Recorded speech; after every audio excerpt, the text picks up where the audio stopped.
charge this, but it's probably got a pretty long battery life. Yeah, this thing's still on too. Not connected, yay.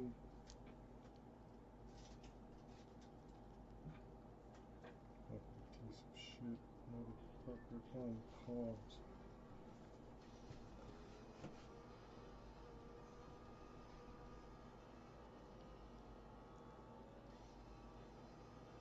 Yeah, this thing's frozen again.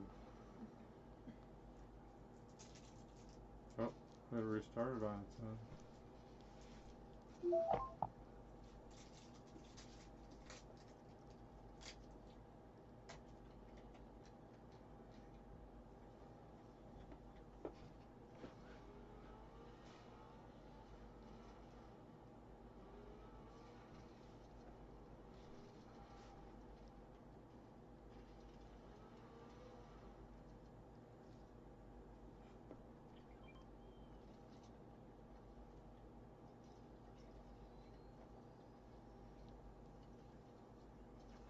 Come on.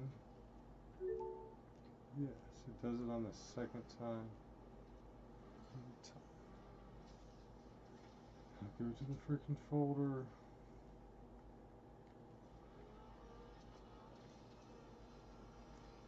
$169.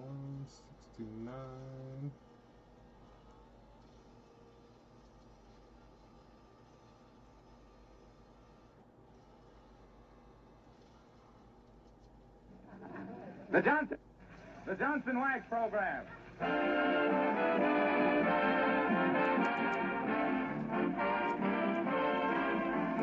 Makers of Johnson's Wax and Johnson's Self-Polishing Glow Coats present Fibber McGee and Molly, Incident 260, written by Don Quinn, music by the Kingsmen and Billy Mills Orchestra. The show opens with "The Sun Will Be Up in the Morning."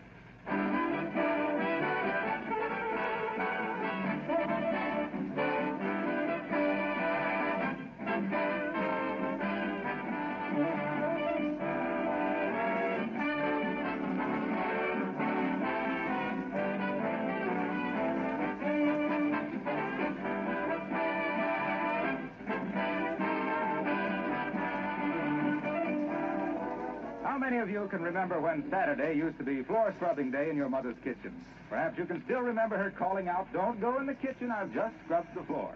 And then there were those newspapers spread all around to protect the linoleum while it was drying. Of course, we know now that wasn't really protection, and that continually scrubbing the linoleum was actually ruining it. First, the colors would fade, then the linoleum would develop cracks and bumps, until finally it had to be replaced. Think of how glad your mother or grandmother would have been to have Johnson's Self-Polishing Glow Coat. The no-rubbing floor polish that saves so much work, makes linoleum so beautiful, and makes it last so long. Glow Coat is a time and labor saver, and a money saver, too. With Glow Coat protecting your linoleum floors, your kitchen is easier to keep clean, and the colors are fresh and bright. If you aren't already using Johnson's Self-Polishing Glow Coat, try some tomorrow.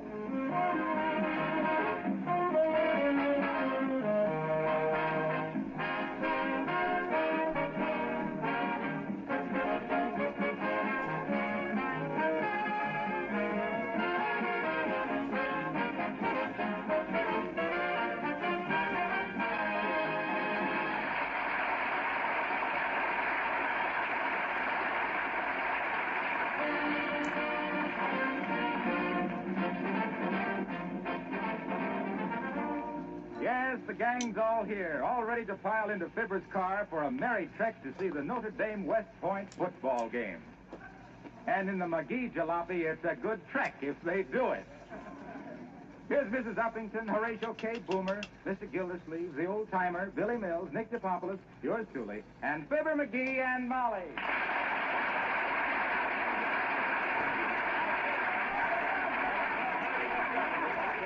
Okay, everybody, I guess we're all set. Is everybody here, Molly? Well, I think so, McGee. Will you please sit in the back seat, Mrs. Uppington? Oh, of course, my dear. And I suppose, as there are so many of us, I shall sit on someone's lap.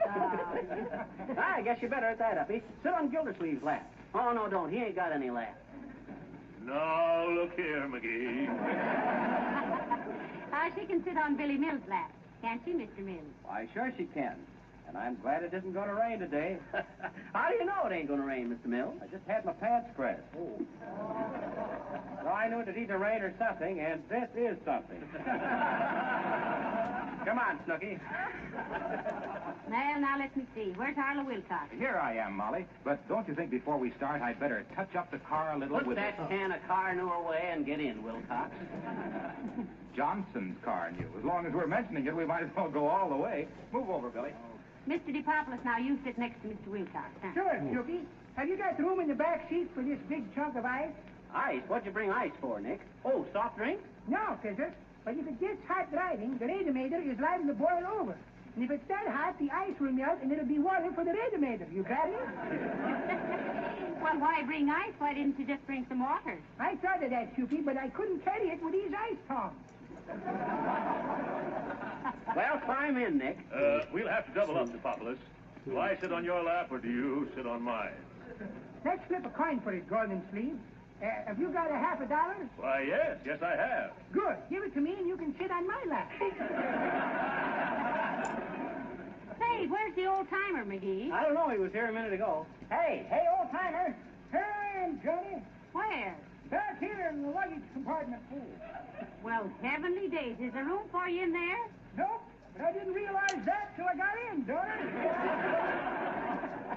Well, if it's too uncomfortable, old-timer, let a little air out of that spare tire and use it for a cushion. I've been trying to, Johnny. This jackknife of mine seems to be too dark. That's better.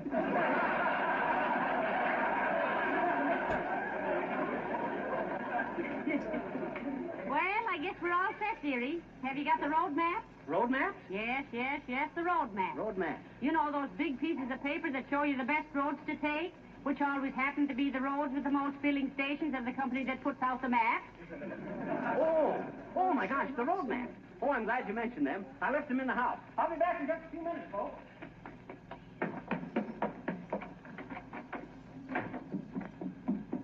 See, I think I left them in the hall closet here.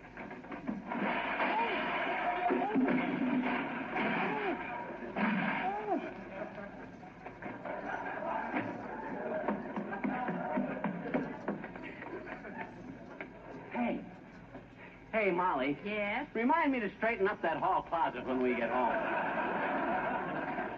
All right, dearie. And Mr. Boomer wants to know where he's going to sit. Now, get in the back with the rest, will you, Boomer? Why should I be the exception, Winshaw? Oh, come. Let us be going, Miss McGee. Oh, I'm so impatient to get started that I... Oh, William. Was that you kissing me on the back of the neck, you dear boy? No, baby, that was my Notre Dame pennant.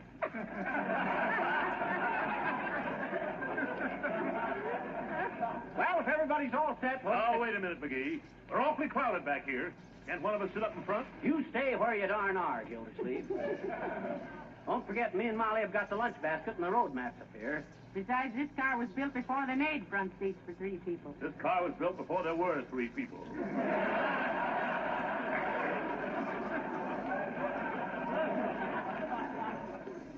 Quit crabbing, Gildersleeve. Okay, Molly, hop in. Okay. Well, here we go. Hang on to your hats, everybody. Okay. This is going to be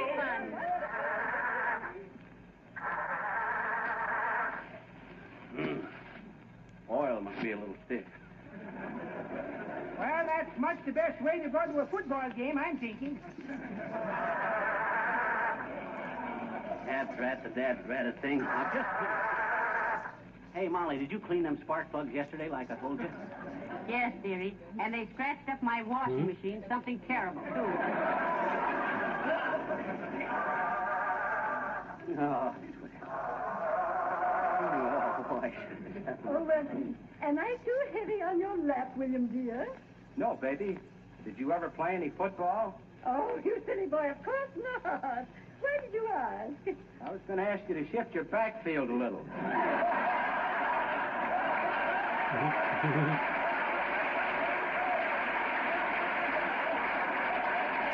That's better.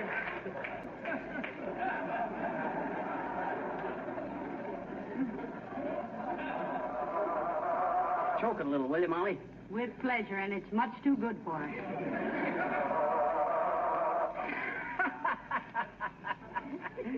Ain't this a panic, folks? It won't start. Why, it's excruciating, McGee. That noise reminds me of my Uncle Dennis. He used to grind his teeth just like that in his sleep. I know. He never got started either. Oh, well, I'll be him. Hi, everybody. What you doing, mister? What's it? I'm trying to get this dad-ratted car started, if you must know. We're going to a football game. Oh. Dad-ratted, Well, gee, don't get upset about it, mister. Remember what Mr. Schaffner said to Mr. Mark. Well, what did Mr. Schaffner say to Mr. Mark? He said, let's not take this to heart. Oh. Now, look, Sissy, and I got trouble enough without you coming along. You sure got a lot of people in your car, mister.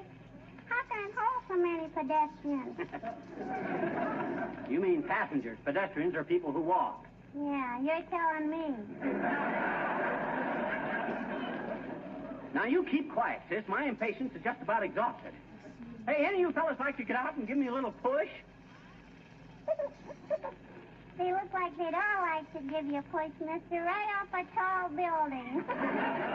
Ungrateful mugs. Here I use my car to take them away off to the football game, and what do I get? Nobody's going to help Hey, him mister. push Sis, it. if you don't quit bothering me... Good looking, mister. Doggone it, sis. How can I get this car started if I have to sit here and listen to your childish gabble? Much easier, I bet. Well, Huh? If you listen to me, you can start up much easier. What do you mean, sis? Well, gee, looky now. Huh? Excuse me for leaning in front of you like this. Now try it, mister. Oh, shucks, sis. You can't... Hey! Hey, it's going. Hey, what'd you do? I just turned on the ignition. Well, much obliged, sis. Oh, that's okay, mister. We all make mistakes. But gee whiz, I never saw so many people making the same mistake at once. So long, mister. I heard nobody know to turn on the ignition, whatever that means. Is there a separate switch to turn on the ignition?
See, they're singing children's songs. Hey, Boom, are you keeping an eye out for motor cops? Certainly am, fruit fly, certainly am. As a further precaution, I am sprinkling tacks on the road as we go along. Oh, how utterly thoughtful of you, Mr. Boomer, to bring Tex with you. I didn't bring them, fat, 40, and unfair to Union Beauty Parlor. I'm picking them out of the upholstery. Hey. But I'm afraid it's no use. Why, Mr. Boomer? The gentleman you expecting is here now.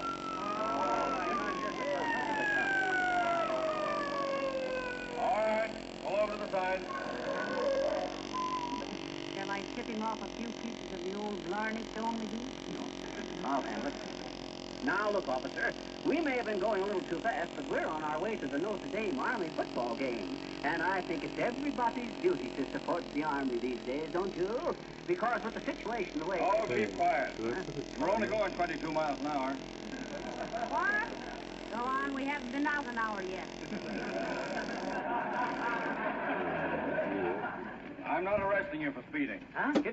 You ain't? No, I just, well, there was a girl in the back seat of this car who was waving her handkerchief at me, and well, this is a pretty lonesome job, and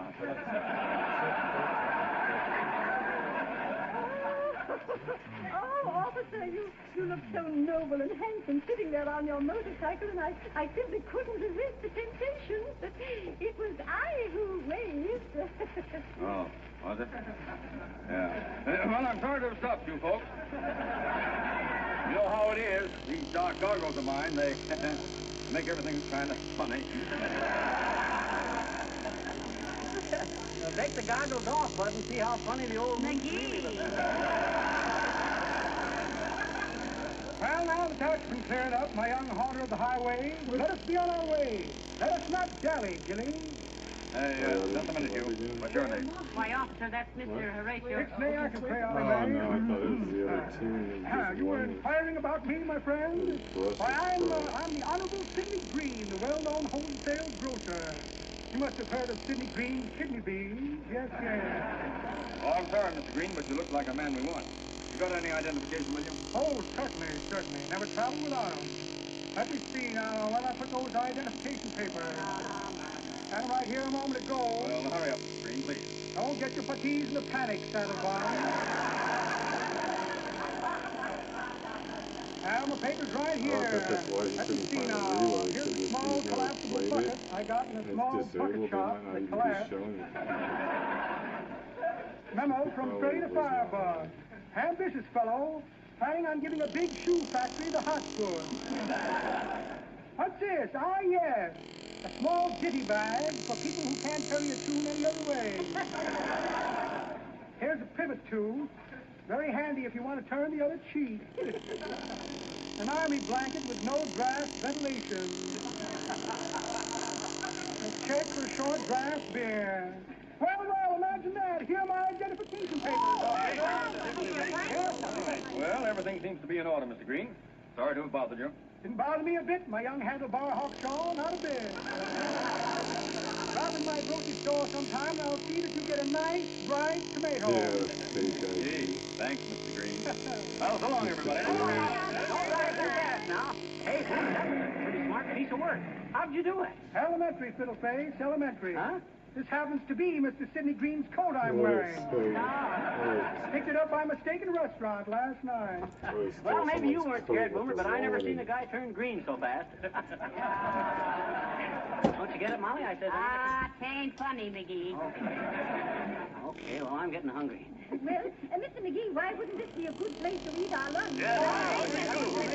How about it, Molly? Personally, I'm just about furnished, really. You mean famished? I thought famished meant well-known. No, that's famous or notorious. No, an notorious is a man who stamps things on a table for 2 bits. Sure, my oldest boy, Demetrios, is a notorious. That's notary, Mr. DePopoulos.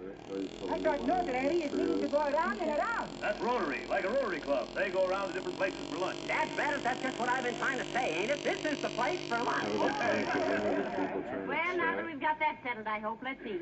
Mr. Gildersleeve, will you take the picnic basket over by that big tree? Oh, yeah. And Mr. Wilcox. Mr. Wilcox? Oh, speaking to me, Molly? Yes, what are you doing? Studying bird life? No, I was just looking up at that beautiful maple tree. Isn't it a lovely thing? I don't know what you're getting so wide-eyed about, Harlow. Only a wheat cake could get sappy about a maple. But think what this tree has to look forward to. I'm sorry, folks, but we gotta pay for this wonderful entertainment some way, you know. Well, Wilcox, what has this tree got to look forward to? What a question, Fibber, what a question. Why, think of that noble tree, doing its darndest to grow up and get cut down so it can be made into floors and furniture, to be Johnson waxed and live happily ever after. knowing in its every little knot and grain that it's protected against dirt and wear and hard usage, that it will be so easy to clean, that every pore will be sealed against dust and dampness. Why, with Johnson's wax? Oh, Woodman, spare that tremendous builder. Wow.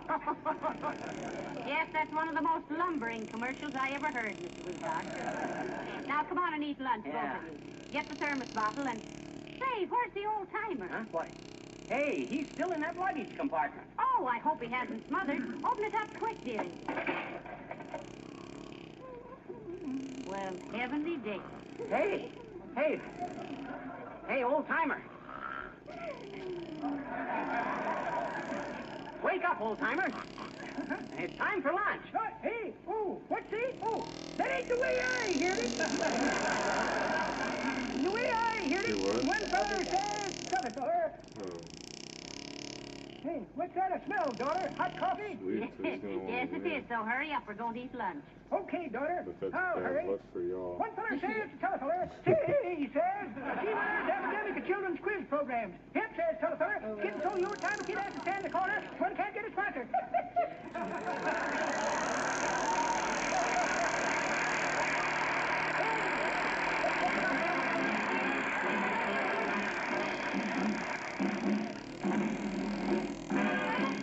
The King's Men singing McNamara's band. I'll just assume. Oh, we work for McNamara, he's the leader of the band. Although we're few in numbers, we're the finest in the land. We play at wakes and weddings and at every fancy ball. But for our own amazement, we can play the best of all. Oh, the drums go banging, the cymbals clanging, the trumpets they blaze away. McCarthy pumps the old bassoon while all the pipers play. Tennessee tootles the flute and the music is simply grand. Proud we are to be a part of McNamara's band.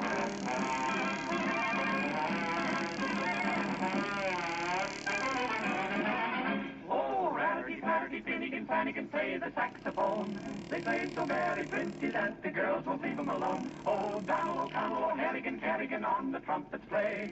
We had to build a fence around to keep the girls away. Oh, the saxophones and the slide trombones can hypnotize the crowd. The papers say the way we play is certainly good and loud. Donovan, Sullivan, sweet as a pipe, and the music is simply grand. Everybody's awful proud of McNamara's band.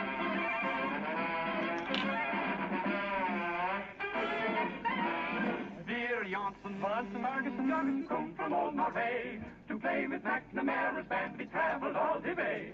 Would then we marched the streets along, we get a jolly hand. We're Janssen, Vanssen, Ferguson, Jorgensen, it's an Irish band. Oh, we got a bunch of shamrock and our uniform is green. We're the funniest looking speeds that ever you have seen. There's O'Brien's and Ryan's and Sheehan's and means they come from Ireland. By Yemeni, we're the only speeds in McNamara's band. Oh, the drums go banging, the cymbals clanging, the trumpets they blaze away. Everybody dances when the band begins to play. Tennessee toodles the flute and the music is simply grand. Proud we are to be a part of McNamara's band.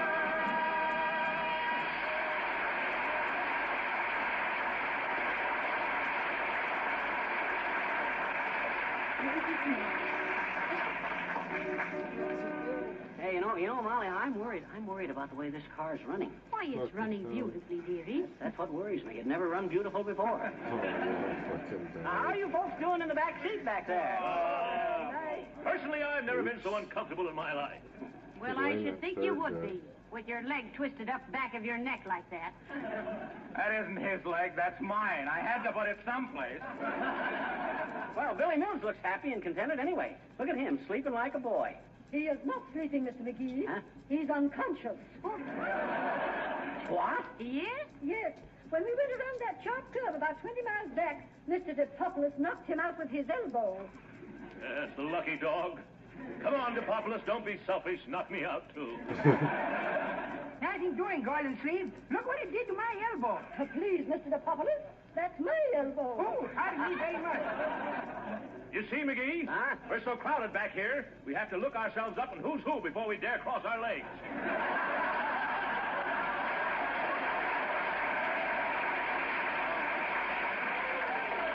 Don't be silly, Mr. Gildersleeve. I think y'all look nice and cozy back there. All snuggled up together. I almost envy you. Almost. Yes, I'll bet you do. Gildersleeve, if I wasn't such a gracious host, I'd tell you to zipper your lip. Trouble with you is you ate too much lunch. You not only ate too much, you ate too fast. Now, look here, McGee. I won't have you criticizing my etiquette, you little ignoramus. Who's an ignoramus? Not me. I'm a Greek Orthodox.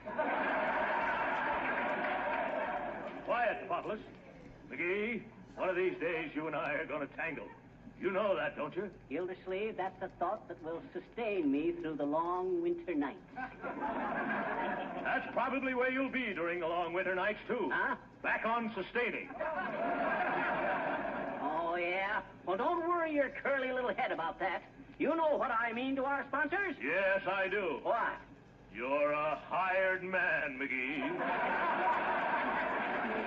If I hadn't tried Come it. now, boys. This is no way to act when we're on our way to a nice football game. Yeah, step on it, Fibber. I don't want to miss the kickoff. Well, me either. I want to get there in time to see Pat O'Brien put on his makeup. Always like to give the coach a little advice. Advice? What do you know about football? Who, me? You seem to forget, Golden Sleeve, that in 1912, I was the All-American end to end all All-American ends. Why, when I was on the offensive... Oh, were you offensive? Huh? Oh. Well, furthermore, and to wit, when it came to blocking, I was always right ahead of the ball carrier. Blockhead McGee, I was known as.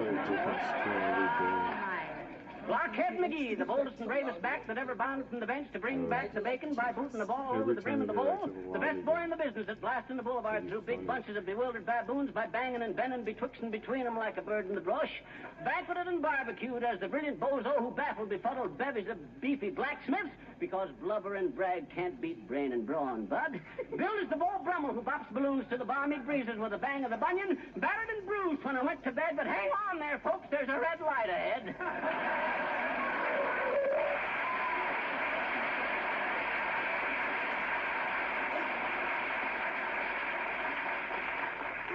Well, we're almost there. Now all we have to do is go across town to the stadium. You can let me out anywhere. I'll take a cab, McGee. Oh, no, you don't, Gildersleeve. No fair breaking up the Why, party. I should say not. You know how to get to the stadium, Fibber? Oh, I ain't very familiar here in South Bend. I better ask this cop. Hey, officer. Yes, what is it? Well, I tell you, officer, we're going to the Notre Dame Army football game. Can you tell us how to get there, sir? Why, sure, McCushla.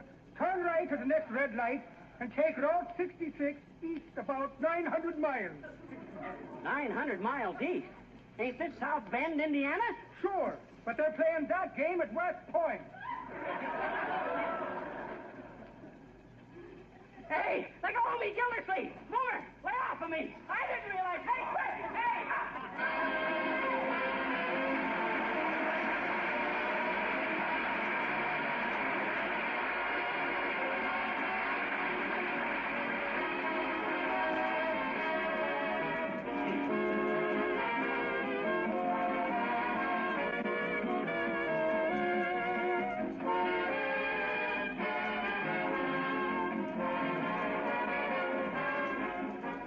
Few products have been received with more universal satisfaction than Johnson's self-polishing glow coat, the floor polish that's saving so many hours of work every day for housewives everywhere. The reason for this satisfaction is the service glow coat gives. How easy it is to use, how beautiful it makes floors of all kinds, especially linoleum, how economical it is to use, and how it saves its cost many times over by making linoleum last so much longer. Glow coat is called self-polishing because it really does polish itself. It shines while it dries, needs no rubbing or buffing at all. You simply apply glow coat with a cloth or long-handled glow coat applier, then go on about your other work. In 20 minutes, come back to find your floor gleaming with a hard, beautiful polish. Still, things are quickly wiped up with a damp cloth. And that's the glow coat story, which you can easily verify by trying it yourself on your own floors. Ask your dealer for Johnson's self-polishing glow coat.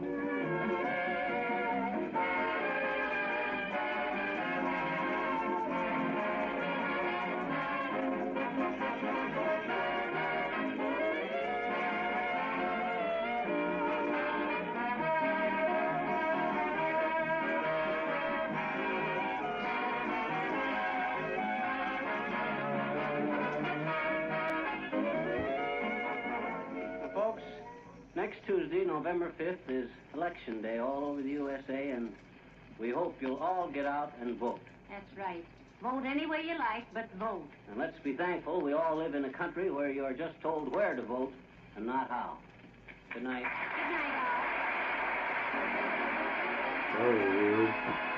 The next episode, I think, is the election day. This is Harlow Wilcox, speaking for the makers of Johnson's Wax and Johnson's Self-Polishing Glow Coat, inviting you to be with us again next Tuesday night. Good night. Fingers are shaking. Is your car ready for winter? Besides servicing it for cold weather, don't forget to clean and wax polish it with Johnson's Car New. Both of these jobs are now comparatively easy to do because Car New both cleans and wax polishes at the same time in less than half the time they used to take. Whether your car is old or new, you and your family will enjoy it more when it's had a Car New beauty treatment. Buy a can of Car New from your regular wax dealer, auto supply store, or service station. This is the National Broadcasting Company. Yep, the next one is The election Johnson Wax day. Program.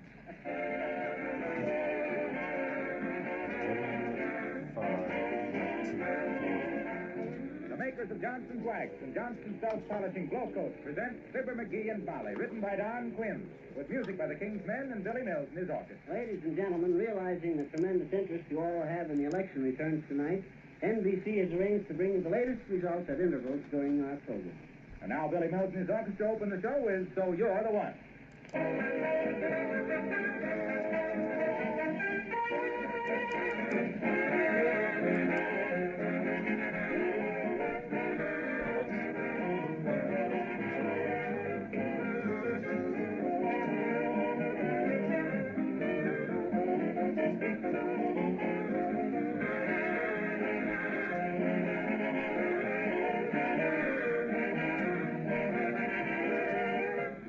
When you walk on wax, you save your floors.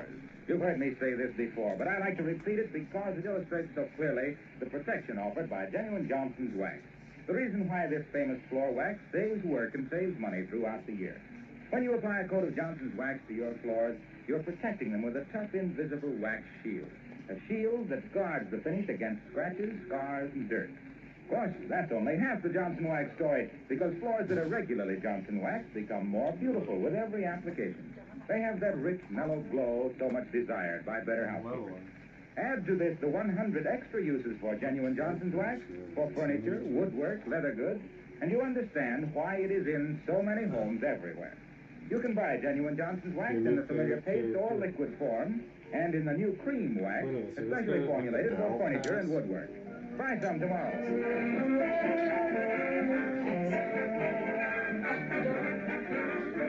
Eddie's never bought anything like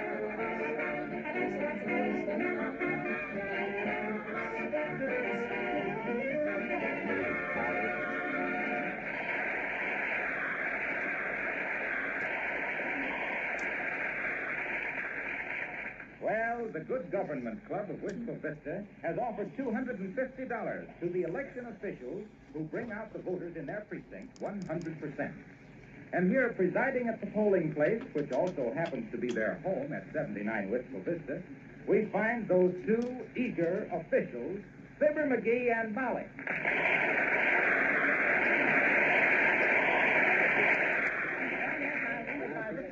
Well, now remember, McGee, What? as long as we're election officials, we've got to be absolutely nonpartisan. Okay, but who are we going to be nonpartisan against? Excuse me, please, President Cupid. I'd like to vote. Why, hello, Mr. DePopulis. Your name, please, Nick. Nicholas Agathakis Prometheus G. DePopulis, Oh. What's the G stand for? Jr. Then you got the same name as your old man. Oh, no. Papa's name is being Nicholas Agathakis Prometheus C. DePopulis, Oh. What's the C for? Senior. Okay, let it go. Here's your ballot, Nick. Mark it in the other room, then fold it and put it in this little box right here. Ugly duckly, kidder. But if I'd only known it was this much trouble to elect the President of the United States, it's certainly worth it, isn't it?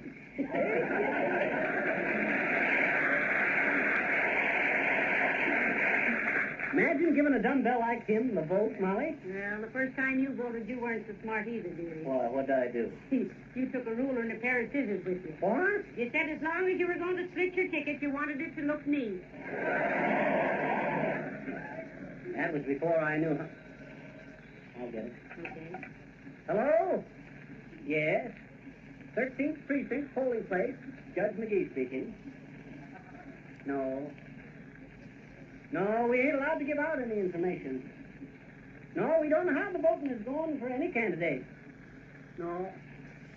Oh, well, you'll just have to wait for the morning press, I guess. Yeah. Okay, Mr. Gallup.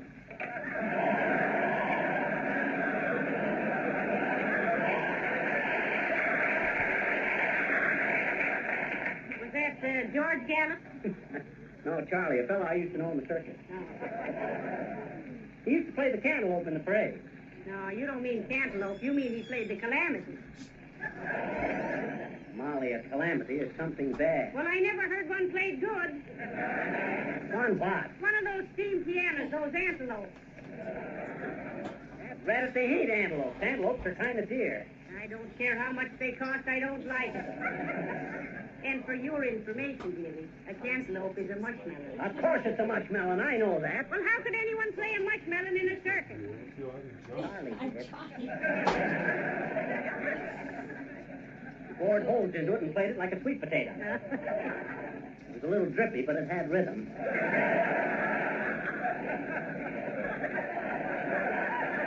Never forget one time we played Mishawaka, Indiana, and Charlie couldn't find a cantaloupe for love nor money. Had to use a persimmon. Yeah, he played the parade all right, but his face was so puckered up he couldn't get near nobody for 3 weeks. Everybody thought he was going to kiss them. Well, so the following week we were... Huh? You know what you can get me for Christmas? No, what? A big, beautifully colored, handsomely framed Rand McNally map of that dream world you live in. Now, let's get back to work, dear. Okay. How many more votes do we need to get 100% turnout? About 22. 22? Yeah. Hey, that's pretty good. Only Right. 22 more, huh? Well, looks like we might win that to get 250 bucks, 100%. Molly. Gee, wouldn't that be great?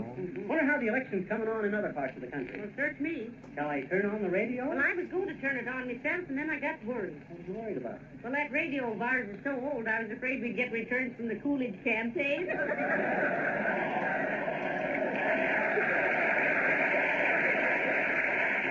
Well, let's try it. I'll get the NBC newsroom in New York. Quiet in the polling place, please. We're going to get some election returns. Here are the last-minute election returns. Roosevelt has taken an early lead in the presidential election on the basis of incomplete returns which have now come in from the South, the East, and a part of the Midwest. The NBC Election Totalizer Board here in New York now shows these figures. Roosevelt, 2,605,000. Wilkie, 2,037,000. This represents approximately 9% of the total vote cast today. Roosevelt is holding a narrow lead in the important states of Ohio, Indiana, Pennsylvania, and Illinois, and also in Connecticut. Returns from New York, which represents 47 electoral votes, are just beginning to come in. And here are bulletins from various states as they're coming into the NBC newsroom. New York, the first election district reporting tonight of 804 in Bronx County, home of Democratic National Chairman Edward Flynn. Tonight gave Wilkie 420 to 400 for Roosevelt. Rome, New York. Roosevelt defeated Wilkie 7,345 to 6,563 in the city of Rome in an unofficial tabulation of votes in the first upstate city reported, complete in today's election. Cleveland, Ohio. The Cleveland Plain dealer, which supported Wendell Wilkie, predicted tonight that President Roosevelt would carry Ohio by 150,000 votes. Here is a bulletin. Washington at 9:30 p.m. With returns far from complete, Roosevelt was leading in states having a total electoral vote of 277. As follows: Alabama, Arkansas, Connecticut, Florida, Georgia, Illinois, Indiana, Kentucky, Louisiana, Maryland, Massachusetts, Mississippi, North Dakota, New Hampshire, New Mexico, North Carolina, Oklahoma, Pennsylvania, South Carolina, Tennessee, Texas, Virginia, and West Virginia. Wilkie was leading in states with an aggregate electoral vote of 179, as follows: Arizona, Colorado, Delaware, Kansas, Maine, Michigan, Missouri, Nebraska, New Jersey, New York, Ohio, Rhode Island, South Dakota, Vermont, Wisconsin. Keep tuned in to this station for further election returns. Now we return you to Fibber McGee and Molly as Billy Mills and his orchestra play Bojangles of Holland. He did win 10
Look, Molly, we're going to turn in 100% vote in this precinct? I believe we are, McGee. Oh, there's only a few more. Hey, Mr. McGee, how old you got to be to vote? 21, Flanagan. Gee, that's great. I'll bring your son over right away. But, Mr. Flanagan, I thought your son was only 16. He is, but he's heard so many campaign speeches, he's aged 5 years. It's wonderful what radio has done for politics, isn't it, dear? Yeah, it is. Used to be a speaker had to get up on a stump to talk. Now they stand in front of a mic and get themselves out on a limb. How do you do, Mr. McGee? And Miss McGee? Does one do one's voting in here? Yes, one does, Mrs. Uppington. Will one step up to the desk, please? Raise your right hand, Duffy. Oh, must I be sworn in? No, but that dress is so tight, I just wondered if you could do it. Okay, let it down. Now then, a few questions, Duffy, please. Your name? Uppington. Mrs. Abigail Uppington. Resident? Stucco. Go on, your house is brick. I thought so, too, until I paid for it. Huh? Then I realized I got stucco. Ooh, how I got stucco. Ooh, nice. That's a very old joke, Mrs. Uppington. Listen, it's a very old house. Duffy, you're hotter than the short order kitchen tonight, you know. You ought to save that material. Indefinitely. I intend to, Mr. McGee. You know, I expect to write Sunday. Oh, and you love it, too. I remember when I learned to write. The teacher says to me, "Read it, McGee." Enough of this. My ballot, please. Just a moment, Mrs. Uppington. Your age, please. I am 50, let us just say over 21. Oh, now, Uppy, not you. Yes, really I am, Miss McGee. Okay. I realize I have the face of a young girl. And you'd better give it back to her. You're getting it all wrinkled.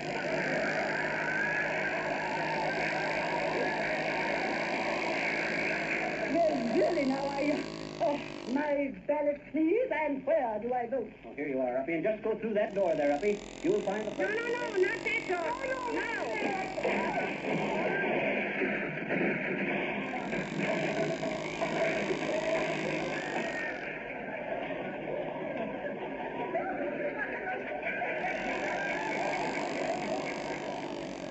Hey, Molly. Yes?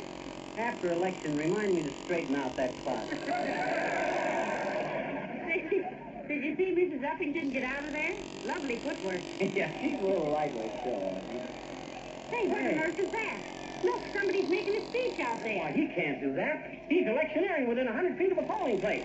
I'll put a stop to that. Come on, Molly.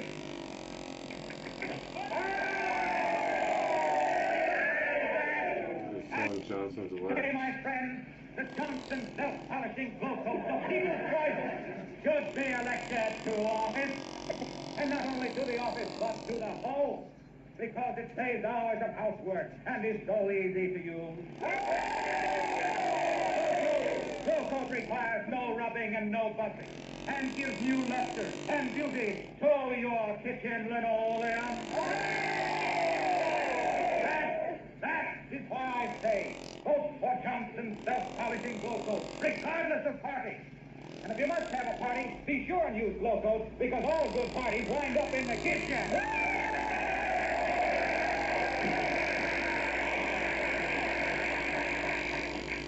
I think I'm going to start carrying smelling salts with me, Molly. What for? Someday Wilcox is going to forget that tricky stuff and simply say, folks, now I'm going to talk about Johnson's glow coat. And when he does that, I'll faint. Never mind that, McGee. If we want to win that prize, we better get some of these voters in here. Yeah? Why don't you call some of them up? Hey, that's a great idea, Molly. Give me the phone, thanks. Thanks. Hello, operator. Give me the rest of... Oh, is that you, Mert? How's every little thing, Mert? Yes, huh? Who? Your sister. Chopped off her what? Oh, heavenly days, McGee. What happened? Mert's sister was singing the old oaken bucket at the radio station. They chopped off 8 bars off her cord.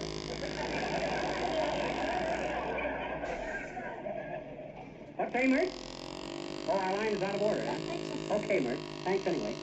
Can you imagine that? Well, there's still time for the rest of the vote. Oh, Johnny, hello, daughter. Give me a belt. Well, okay, old-timer, here you are. A few questions first, though. Here's where we find out how old what his really name is, Molly. Yes, yes. Name, please. Okay, old-timer, come on. What's your name? Wouldn't Kane ask me again, I'll tell you the same. For goodness sake, don't be so coy, Mr. Oldtimer. If you don't answer the questions, you can't vote, you know. Oh, but darn it, daughter. Why have I got to give you all this information? Make your vote legal, old-timer. How do you know what's legal, Johnny? Who, me? Yeah. I've been in politics since I was knee-high to a ward healer, old-timer. Committeeman, alderman, mayor. Why, when I was prosecuting attorney, lawyers from all over the country used to say my pleas to the jury were the prettiest they ever heard. Pretty pleased McGee, I was no doubt. Pretty pleased McGee, proclaimed by press and public the peerless prosecutor of pilfering pickpockets, political parasites, and perfidious persons performing petty peccadillos, putting prison pajamas on poker players, preying on poor punks with peculiar pasteboards and purloining property with prestidigitation, reading with passionate pathos for poor people in pretty pickles, a peppy personality with a capital P, but here's more returns from NBC. Incomplete election returns are now available from 40 of the 48 states. And on a basis of these incomplete returns, President Roosevelt is leading Wendell Willkie in both the popular and the indicated electoral votes. States having 277 electoral votes are leaning toward Roosevelt. Willkie is holding a lead in states with an aggregate electoral vote of 179. The NBC election chart now shows 2,820,909 for Roosevelt, 2,229,322 for Willkie, with 10% of the total returns in. These are accurate figures based on news services. Manchester, New Hampshire. A neck-and-neck battle for New Hampshire's 4 electoral votes developed tonight as early returns trickled in from scattered communities in the Granite State, which 4 years ago staged the tightest finish in the nation in that presidential race. Returns from 53 of the state's 294 precincts gave President Roosevelt 9,564 votes to 9,312 for Wendell Willkie. Pittsburgh. President Roosevelt held an unofficial lead of 35,968 votes in Pennsylvania tonight, with 332 of the state's 8,100 precincts reported. The vote: Roosevelt 149,460, Willkie 113,492. New York. The first 5 election districts to report from New York County tonight gave Roosevelt, 2,080. Wilkie, 441. Albany, New York. 9 districts out of 212 in Albany County give Roosevelt 3,141, Wilkie 975. Minneapolis. Wendell L. Wilkie led President Roosevelt in the first returns from Minnesota. The Republican nominee getting 250 votes to Mr. Roosevelt's 170 in one precinct out of 3,696. Des Moines, Iowa. The first 3 precincts to report in Iowa in the presidential race gave Wendell Wilkie 1,102 votes to 762 for President Roosevelt. The returns were from Grundy County, which had a Democratic majority in 1936. Keep tuned to this station. Now we return you to Fibber McGee and Molly as the King's Men sing You Can't Tell a Man by His Hat.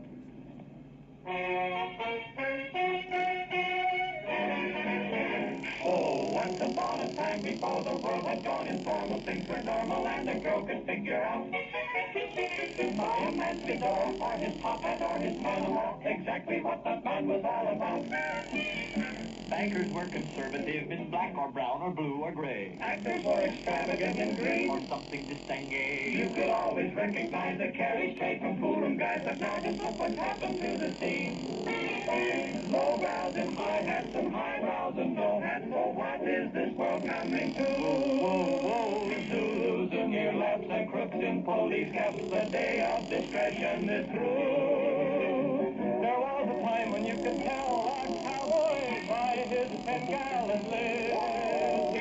But every dude has got a headpiece now, boy, just like Billy the Kid.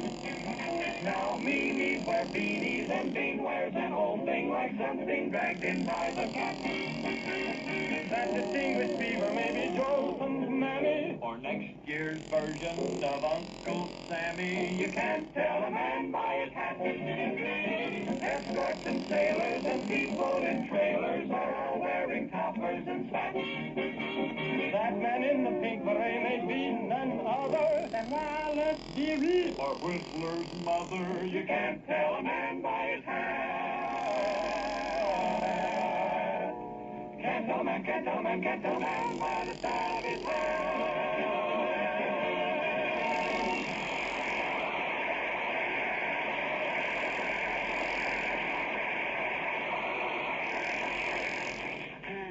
Well, okay there, bud. Just fold your ballot and slip it into the ballot box there. You mean this great big box right here, Mr. McGee? Now, that's the one. Thank you, sir.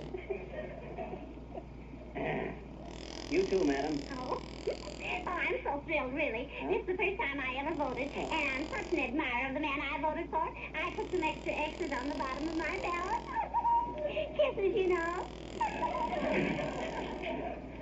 Well, looks like we're going to win that prize, Molly. 3 more people come in to vote, and we can close the book. There. Good day, my dear. Good day to you, big face.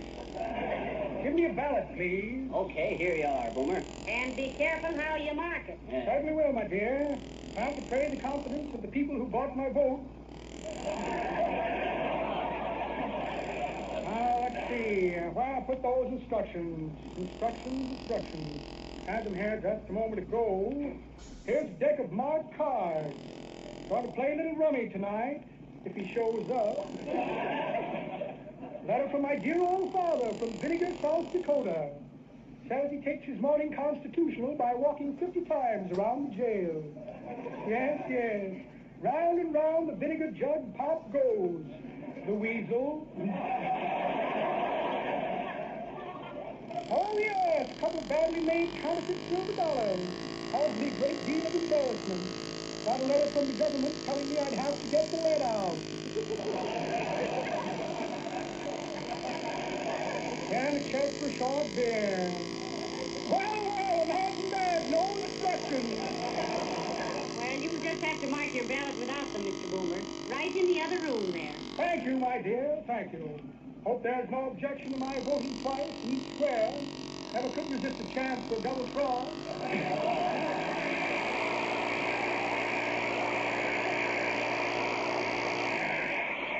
That guy's been on so many police blotters, he writes his name backward. Well, I'm glad he came in to vote anyway. Only 2 more and we've won $250. Only 2 more, Molly. I'll bet we're the only precinct in the United States that voted 100%.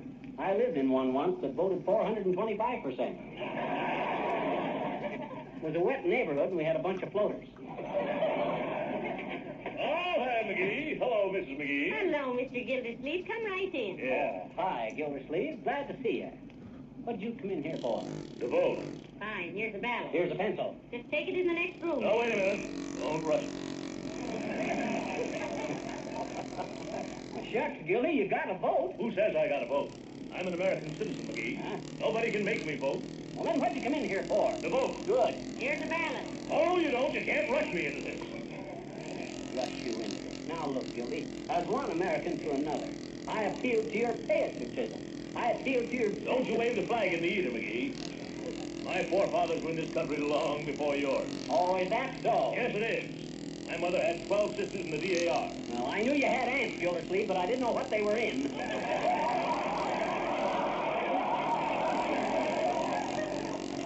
You're a hard man, McGee. Just for that, I won't vote.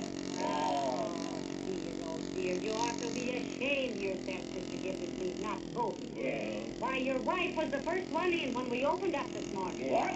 She was? You bet she was. Why, she's voting for a different candidate than I am. Huh? She can't do this to me. Give me a ballot. Here. Give me a pencil. Here.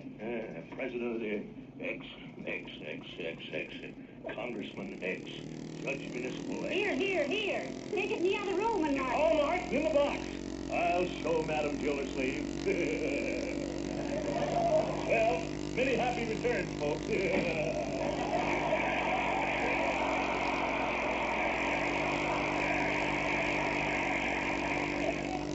Many happy returns.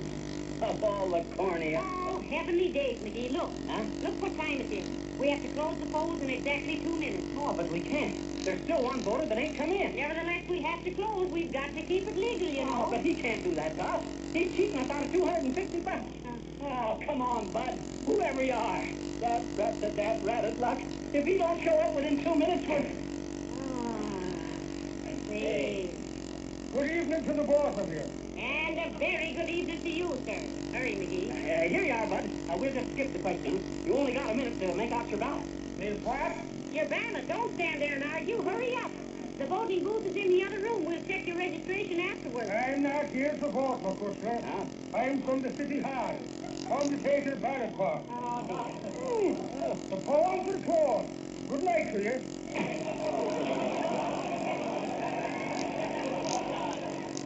Well, I didn't want a new green automobile with red upholstery and the top goes up and down when you press the button anyway.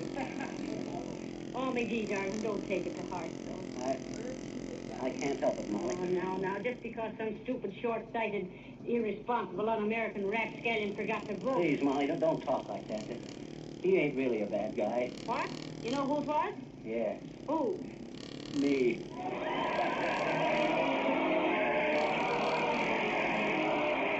There are a lot of us who have a small talent for one thing or another, painting or music or even amateur theatricals. We might occasionally do something that seems brilliant, but the next effort might be very ordinary. And that marks the main difference between talent and genius. For with the artist who has genius, every effort is brilliant and surefire. It's that way in business, too. Some products are here today, gone tomorrow, whereas others are so consistent in quality and service that they become accepted as household standards. The many products of S.C. Johnson & Son Incorporated, makers of Johnson's Wax, are surely in this category. For more than 50 years, they have been giving unfailing satisfaction. When you think of polishes, think of genuine Johnson's Wax in the familiar paste or liquid form for floors, and the new cream wax for furniture, or Johnson's self-polishing Glow Coat for linoleum, Johnson's Shine Up Silver Polish, and Johnson's Car New for your car. Let's go to the Bijou Theater, McGee. Huh? They're giving election returns during the show. Oh, just like us, huh? Exactly. That's why I wanted to go. What you mean? What's there? Election returns and no time for comedy. Oh. Good night. Good night, all.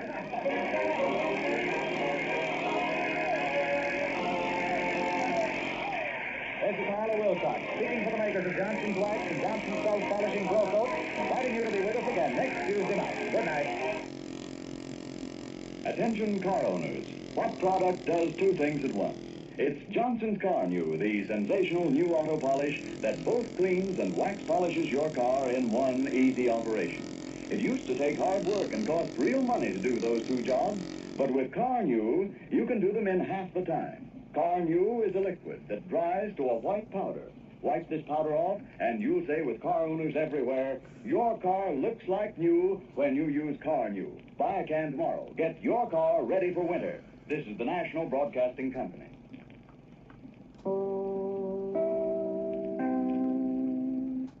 The Johnson Wax Program.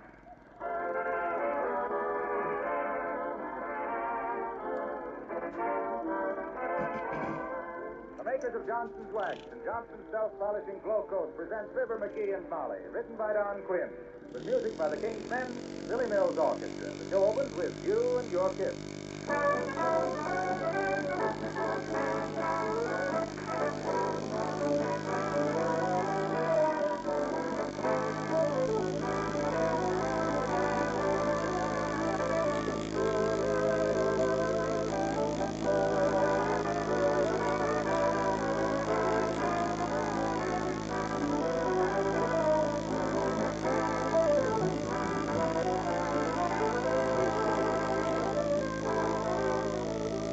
No matter how many other labor savers you may have in your home, don't fail to take advantage of Johnson's Self-Polishing Glow Coat. The no-rubbing floor polish that saves hours of work, that keeps the colors of linoleum fresh and bright, and does away with tiresome and expensive floor scrubbing.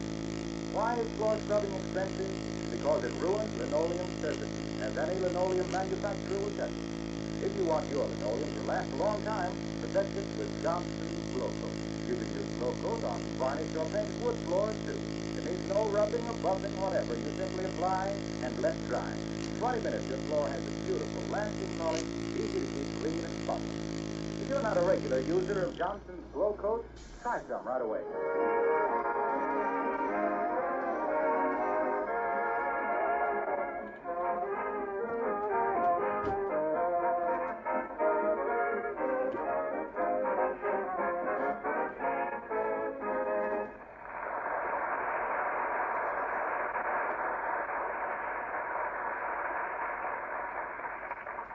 Well, Fibber's had a very busy day.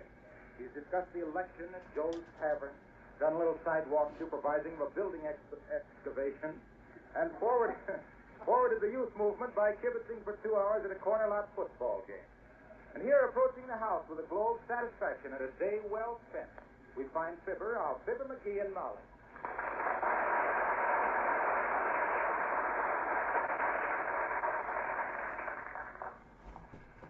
Oh, that little goat in his name was drinking. Never got drunk, but he sure got hungry.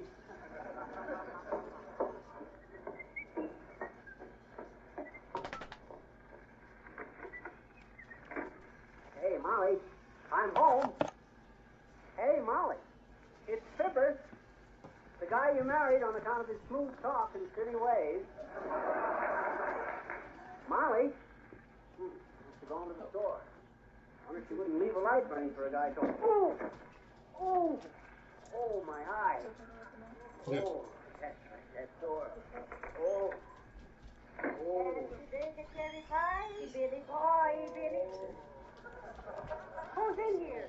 Oh, it's me, Molly. Oh. Well, what on earth are you doing here in the dark? Why don't you turn the light on? There, that's better. Now we can...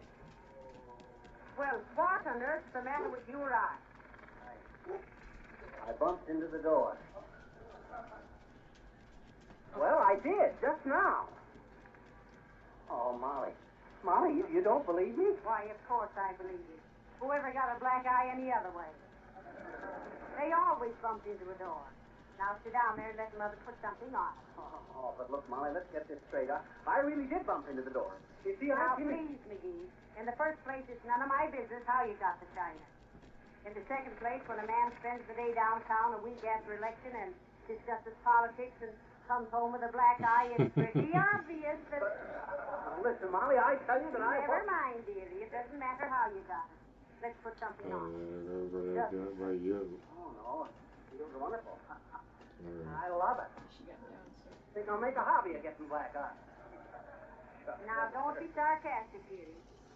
Tell me one thing. Huh? What does Mr. Gildersleeve look like? Gildersleeve didn't have anything to do with it. Well, who did? Tell me his name and I'll That's right, I can't tell you his name. Oh, it was a stranger, huh? Yeah. No, it wasn't anybody. I done it myself. I see. You did it yourself. Yeah. I suppose you got to talking to yourself and said something you resented and hit yourself in the eye, huh? I bumped into the door. Well, I'm sorry you can't confide in your own wife, dearie. But let it go. I'll boil some tea. I read in a book that tea leaves are good for black eyes. I read in a book about Aladdin and his wonderful lamp, too. But I don't want to rub this one and have a genius pop up from nowhere. That was a genie. It was not. Jeannie was the gal with the light brown hair. But what's she have to do with Aladdin? How should I know? Where Jeannie spends her Arabian nights is her own business.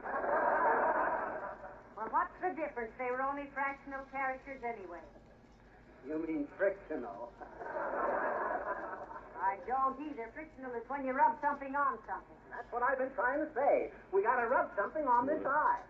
That's better, doesn't it? Hello there, daughter. That's the Thanksgiving turkey yet? I'm selling tickets on a raffle that... Well, hello there, Johnny. Who was the rat that gave you the mouth? Nobody gave it to me, old-timer. I bumped into a door in the dark. You did, eh? Yes, I did. That's pretty good, Johnny. But that ain't the way I heard it. The way I heard it, one feller says to t'other feller, hey, says, did you see Fibber McGee's shiner? No, says t'other feller, but it's a cute switch, ain't it? What you mean, says the first feller. Well, says t'other feller, I mean having the program give him a black eye. Well, it sure is a beaut, Johnny. Don't blame it for being all puffed up.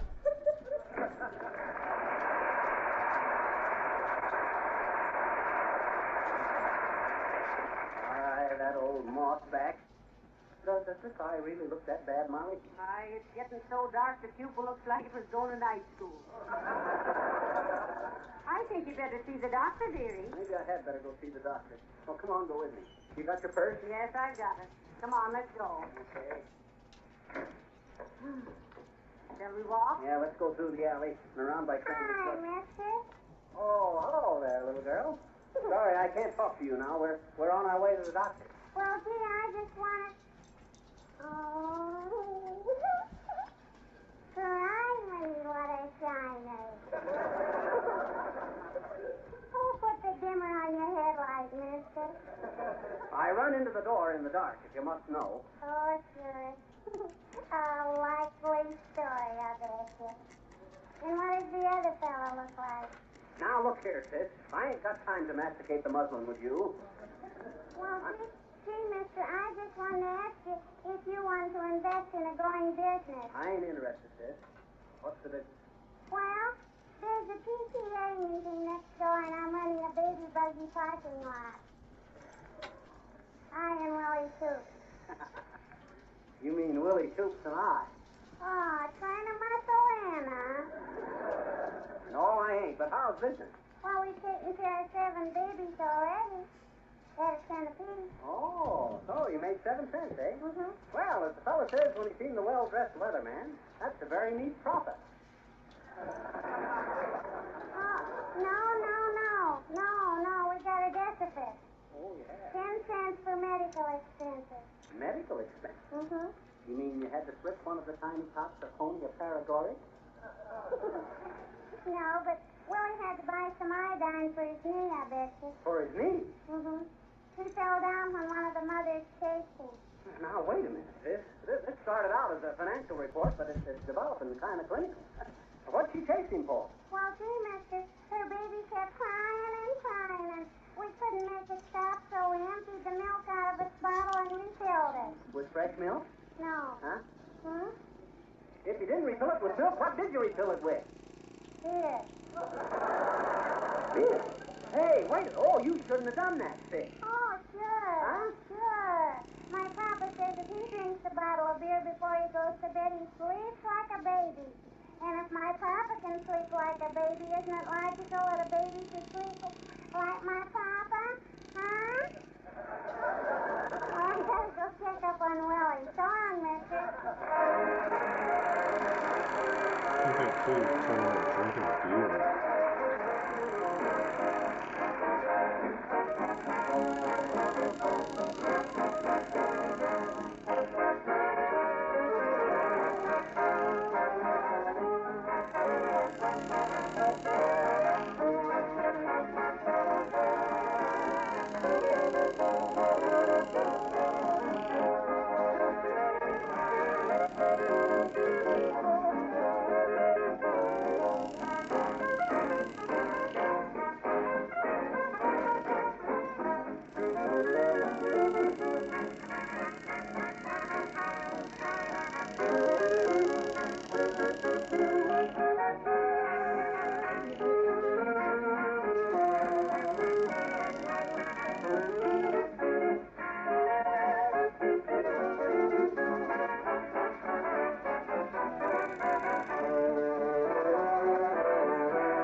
McGee, I don't know why we should keep ducking into doorways every time we meet somebody.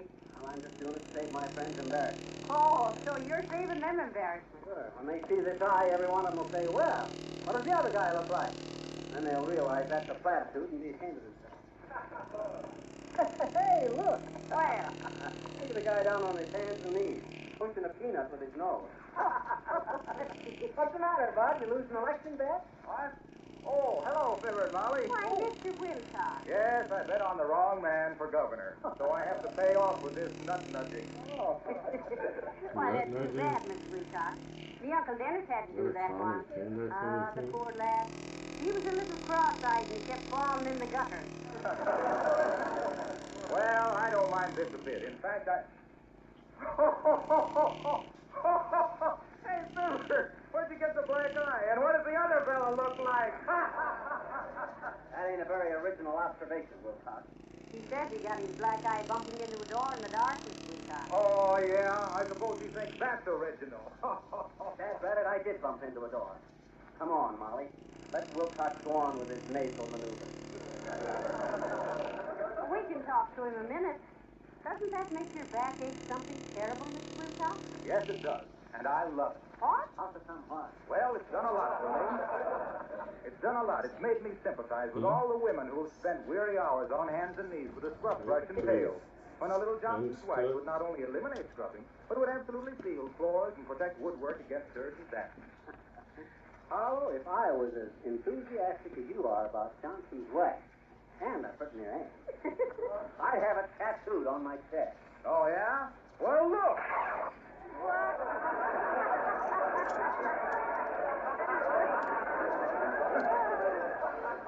Heavenly days, he has. Okay. If he thinks I'm going to get tattooed just to top him, he's all wrong. Well, so long, pal. Bumped into a door. Go put your peanut. Out of 14. There. Good day, my dear. A Merry National Apple Week to you, Toddlecoin. Mind if I walk along with you? Oh, not a bit, Mr. Boomer. Well, go on, Boomer. I'm waiting. Hey, what does the other fellow look like? I had no intention of uttering such a bromide, Tumblebug. I come from out west, where the only personal question permitted is, what do you have, boys?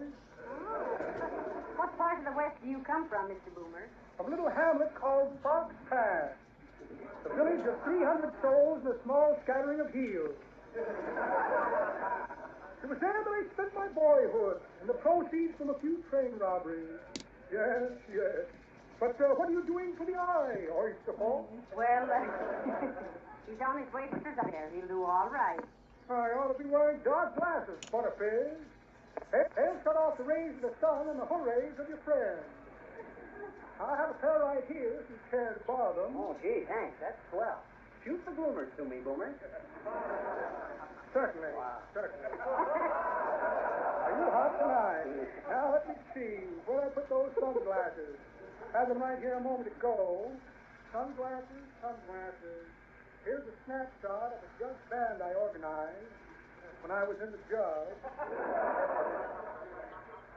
Recipe for tomato surprise a la Boomer. Well, what on earth is tomato surprise a la Boomer? Old family recipe, my dear. Take 1 can of tomatoes, remove contents, refill cans with dynamite, place on the bank vault, catch lighted fuse, and wait for surprise. If this fails, stir for 20 years.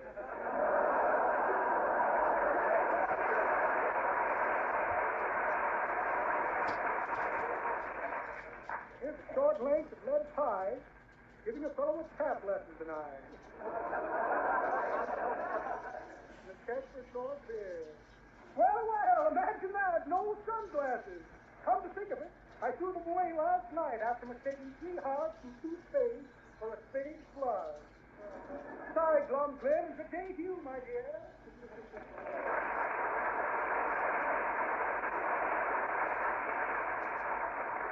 Come on, McGee. You won't need them anyway. Here's the doctor's office right here.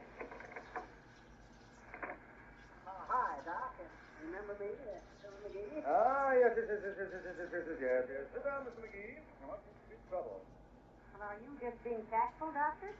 Jeepers, creepers. Take a look at his peepers. I bumped into a door, Doc. Yes. Well, I did, Dad Gladys. It is possible, isn't it, Doctor? Oh, yes, it's possible.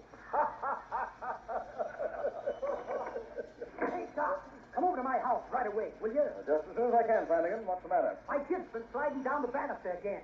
Bring your tweezers. Yes. Now, what was I going... Oh, yes. I want to look at your eye, McGee. It's this one, Doc. Yes, I know. Turn a little this way. That's it. Now, wink. Fine. Now, wink the other eye. Splendid. I'll say I bumped into the door and winked. Now, listen here, Molly. I didn't come here Hold still, McGee. Yes. Pretty severe contusion. Yes, and it's badly bruised, too. The capillary engorgement seems to have involved quite an area of epidermic infusion, but the iris, cornea, and vital venous structures appear to be affected in only a minor degree by either impact or abrasion. Is that good? Yes. That's very good. And now, one question, McGee. Okay, Doc.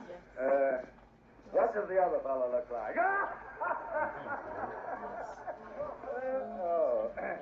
Now, I'd better write you a prescription. Where are my blanks? You just fired one.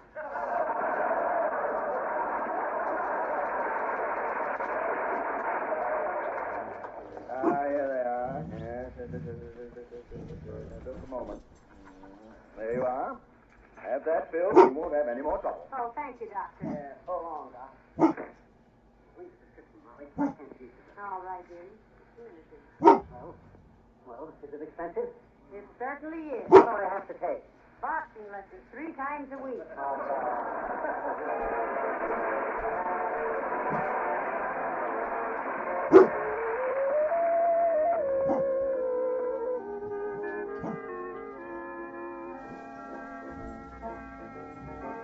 The King's Men singing Biding My Time.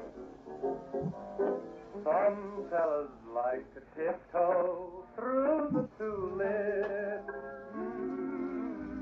Some fellas go on singing in the rain. And some fellas keep on a-painting skies with sunshine. Some fellas keep on swinging down the lane.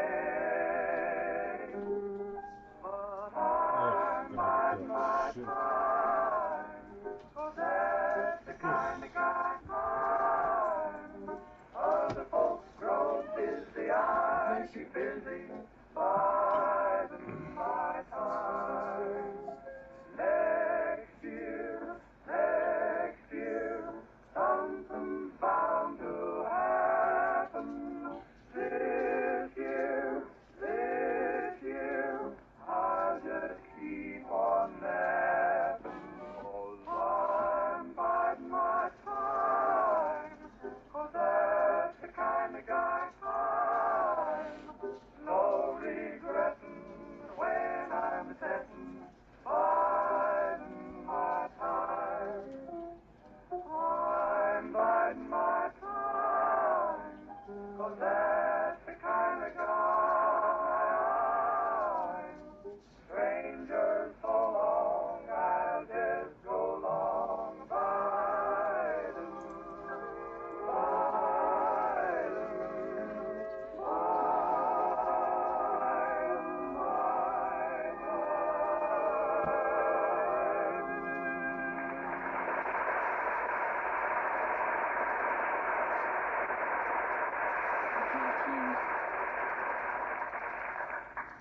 Now look, McGee. Now that we're here alone in our own little home, just a man and his wife, two people who have been through thick and thin together, why don't you sit down and tell me who hung that shiner on you? Please, Molly, have you ever known me to tell a falsehood? Well, Who's that? Thank goodness. Mrs. Uppington, look at her. Huh? When did they start making those Deanna Durbin dresses in size 46? Hey, I don't want to talk to her, Molly. If that old moose gets a peek at this eye, she'll tell everybody in town. You talk to her, I'll hide. Where are you going to hide? In this fire.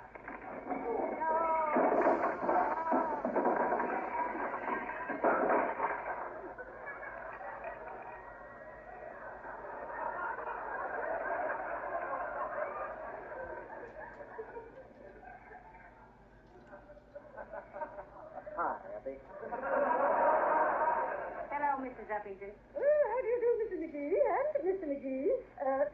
It is Miss McGee, isn't it? Yes, it is, Uppy. And yes, I got a black eye. And no, I wasn't in a fight. And yes, I run into a door. That cover everything, Abigail?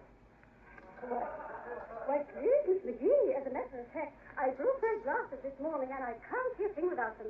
Why, I should never have known you had a black eye if you hadn't mentioned it. Oh, you wouldn't, huh? You see, McGee? Every time you open your mouth, you put your eye in it. I hope, Abigail, you didn't break those lovely spectacles of yours that were on the little stick with the pearl handle that your sister gave you last Christmas. Lorgnette, Mrs. McGee. Yes, your sister Lorgnette. No, my dear. The glasses are called lorgnette. That's kind of silly. What do you call your pocketbook, Suzanne? Well, then what was your sister's name, Mrs. Uppington? Pearl. Pearl? I thought that's what you called the handle of them glasses. Well, yes, the handle is Pearl. You said Pearl was your sister's handle. Well, who is this Lorgnette? No, please. Lorgnette is the one who I have a pearl handle sister. What? That is, the Lorgnette itself is called... Come clean now, Uppy, come clean. Oh. You're being pretty evasive about this. I'll leave her alone, McGee. If she wants to carry a pair of glasses around with 3 or 4 assumed names, it's none of our business. What's wrong with your eyes, Uppy? Astigmatism? Yes, something of the sort. Everything seems to be much closer than it really is. Ah. For example, when I thrust out my umbrella like this, I feel that I am actually poking you in the eye. Wow! Oh, cut it out, Uppy. You are poking me in the eye. Oh, really? Oh, my, how nice. How nice? Yes, my eyesight must be improving. How'd you happen to break your glasses, Mrs. Uppington? Oh, it wasn't I, my dear. You see, Sugarland, that is silly. I mean, Mr. Mills, you know. Oh, yes. He came over this afternoon and accidentally sat on them. Well, that serves you right for being so careless, Uppy. Laying your glasses on a chair where anybody might come in. Oh, but I didn't have them on a chair. No, I had them right on my lap when William said, oh, it isn't so. Now, don't believe it, no matter who tells you. Goodbye.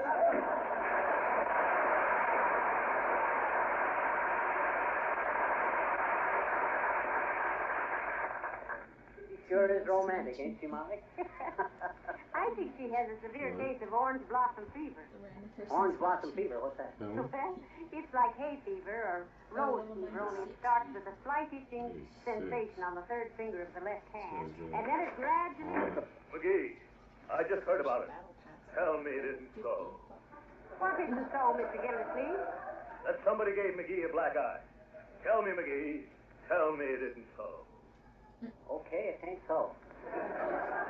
It ain't? It isn't? Let me see.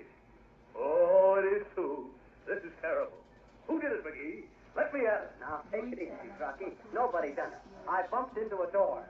Besides, what do you care, Mr. Gildersleeve? You never saw eye to eye with McGee before. Well, this is different. Nobody can do that to my little pal. What? Tell me who it was, chum, and I'll feed him a handful of knuckles.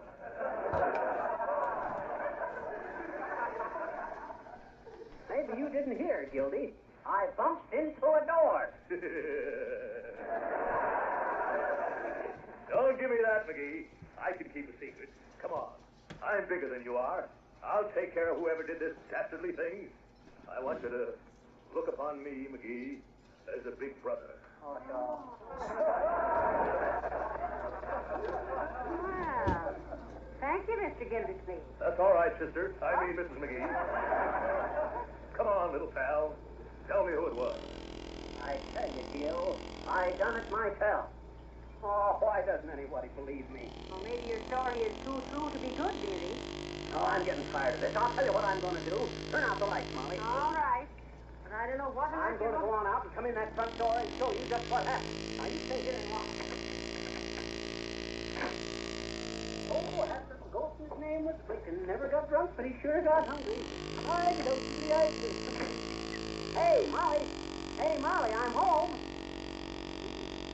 Only she wouldn't leave a light burning, so I got... Ooh! Ooh! Oh, my eye. Oh, that door. Hey, turn the lights on again, quick. All right, McGee. Oh, did you hear me? Yes, we did. So that's how you got the black eye. Yeah, except for one thing. What's that? I hit the wrong eye. Now I got two of them. Ooh.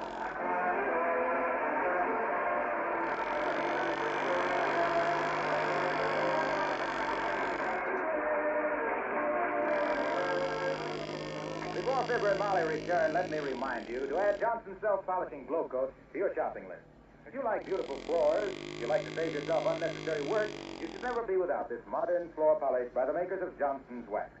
Glow coat is so easy to apply, a child can use it. You simply pour a little onto your clean floor, spread it around, and let it dry. Without rubbing or buffing, it dries in 20 minutes to a beautiful polish. One that's easy to keep clean because spilled things are quickly wiped up with a damp cloth. Especially at this time of year with wet days ahead, your kitchen floor should be protected with Johnson's self-polishing glow coat.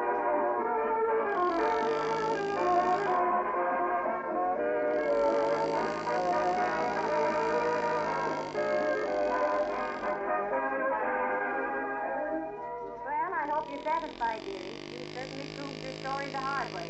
Look, if I'd been inventing the yarn, Molly, I'd have done better than that old wheeze about bumping into a door. That's why nobody believes you, dearie. What do you mean? Why, everybody knows that you'd rather be trite than be president. Right.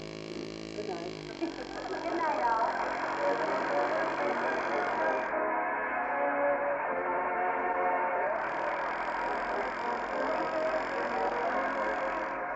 This is Harlow Wilcox, speaking for the makers of Johnson's Wax and Johnson's self-polishing glow coat, inviting you all to be with us again next Tuesday night. Good night.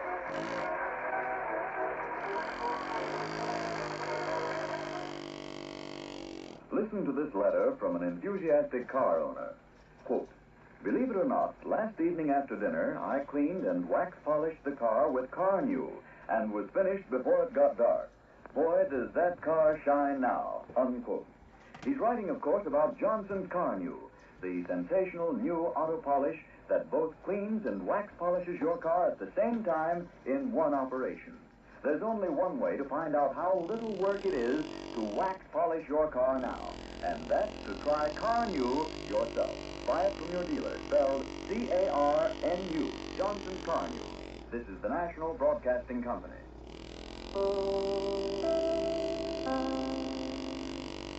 The Johnson Wax Program.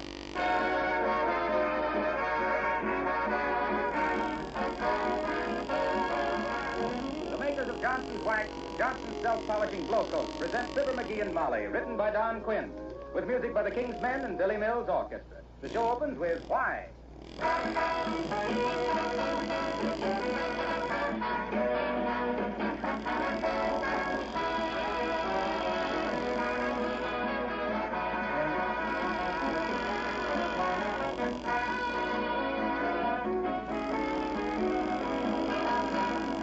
Let me ask you this question.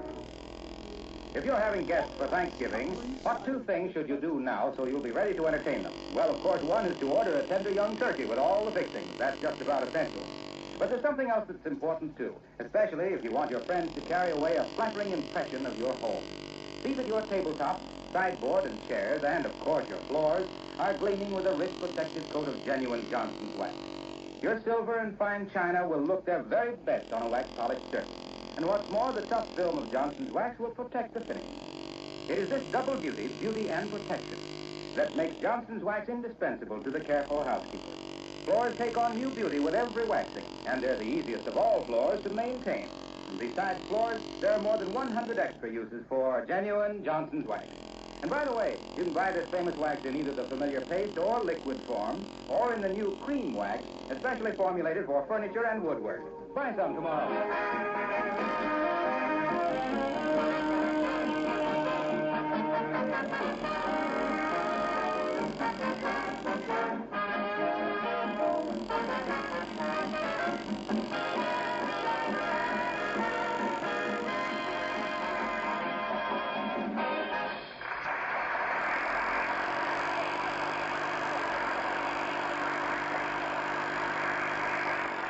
Well, there's nothing more aggravating than to know that your husband knows something that you don't.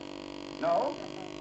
And here at 79 Wistful Vista, one with a secret and one with a consuming curiosity, we find Fibber McGee and Molly.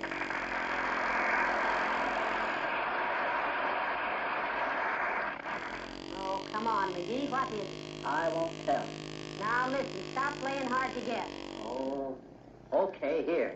It's a letter from your Uncle Dennis. And when you see him, tell him I ain't in the National Guard and I never have been. Oh, does he think you are? Well, the letter says, Dear Molly and that NG husband of yours.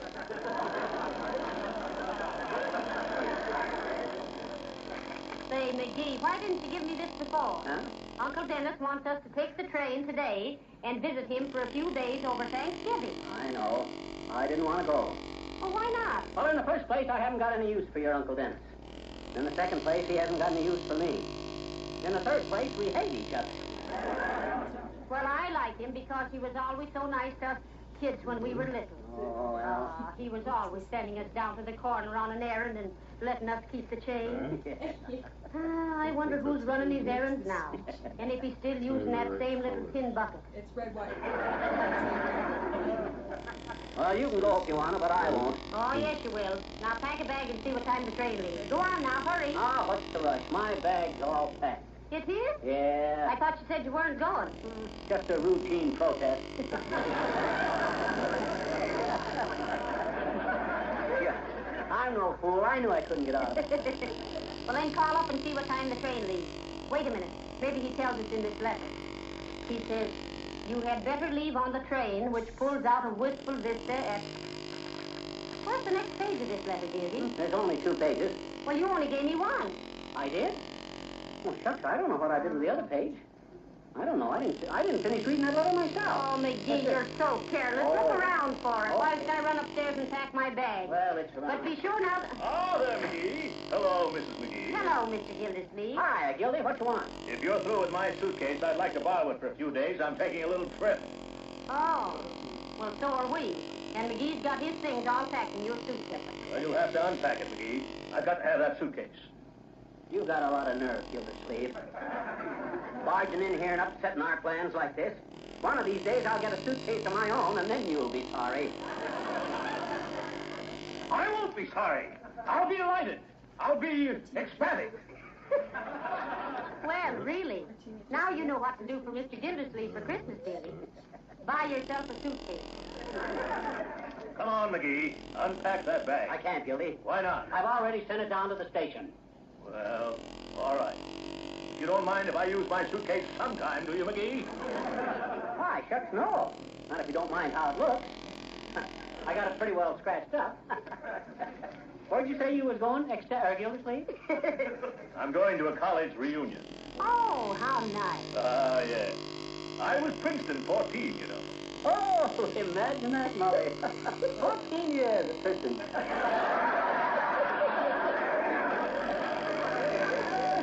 No wonder you love the old place, Gildersleeve. Don't be like that, McGee.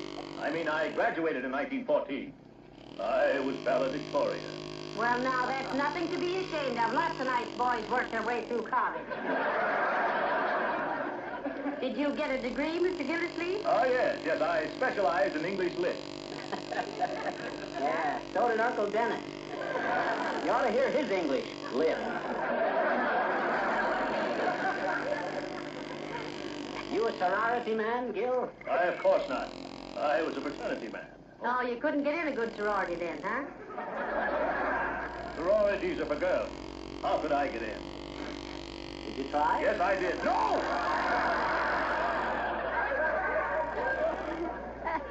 Of course I didn't. Oh, a woman hater. I am not a woman hater. I love women. Oh, a Don Juan, eh? I am not. Well, make up your mind, Mr. Gildersleeve.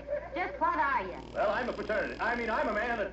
Oh, I don't know what I am. You've got me so confused, McGee. Your education didn't do you much good then. You can't even think logical. By George, I know this much, McGee. Huh? You better give me back my suitcase one of these days, or I'll know the reason why. So will I. I lost it.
Uncle Dennis's, I want you to be nice to him. Ah, the old soak. What do you expect me? Well, just because he has one little weakness. Weakness?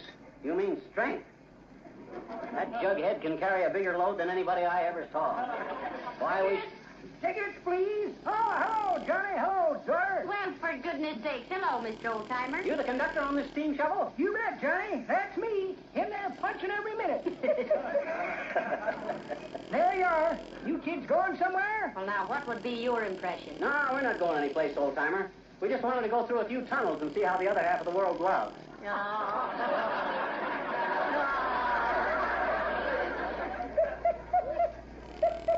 That's pretty good, Johnny. But that ain't the way I heard it. The way I heard it, one feller says to t'other feller, say, he says, I see where they're using dance music to drill football teams with. Yes, I know, says t'other feller. I seen a substitute run up to a referee in last Saturday's game and say, pardon me, may I cut in?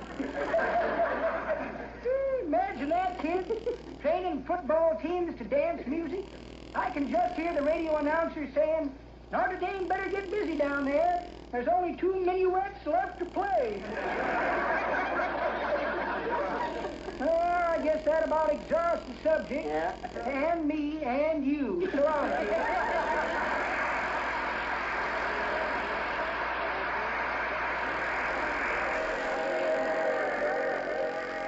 Boy, I hate these long train rides, especially to see that old gutter inspector.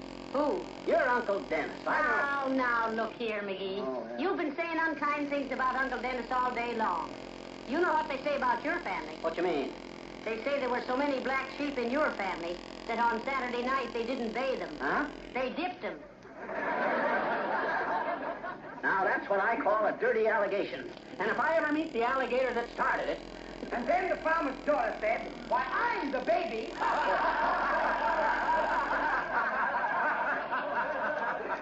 Hey, I thought I heard a familiar laugh across the aisle there. Oh, it's Mr. Wilcox. You, Mr. Wilcox. Well, hello, Molly. Hi, Fibber. What you doing on this train, Harlow? Oh, just riding back and forth. Riding back and forth. Aren't you going anyplace? Nope.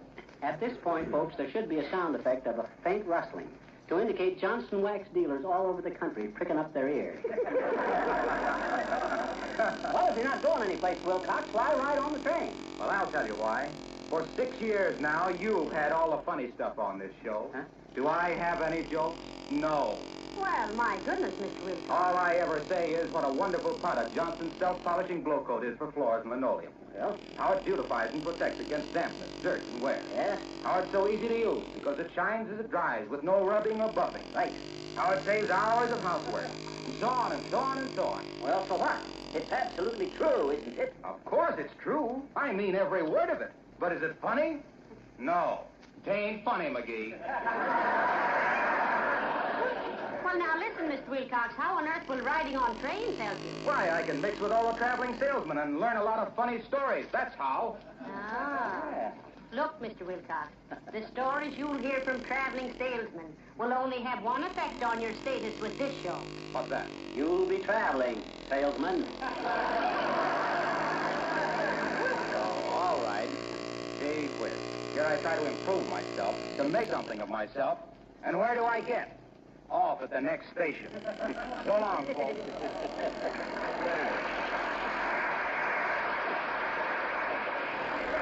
All that stuff on this show.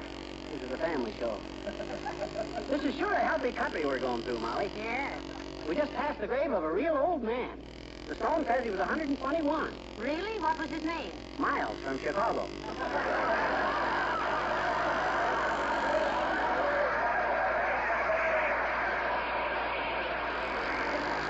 That's a ripe old age. Yeah. A ripe old joke, too. I should have given that one to Wilcox. Yes. Well, I think I'll go back to smoking and have a cigar. All right, dearie. I'll try and take a little nap.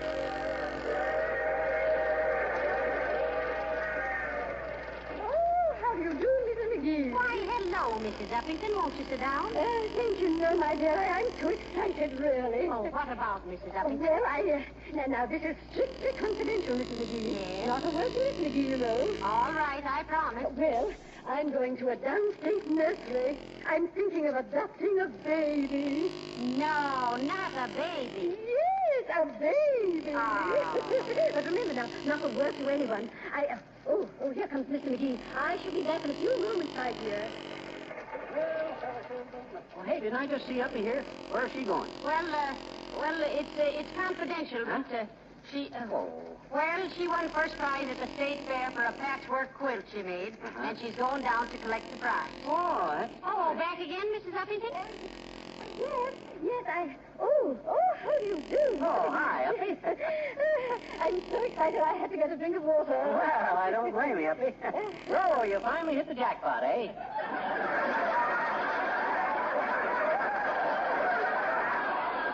Well, you deserve it, Uppy. And you've got a beautiful home to keep it in, too.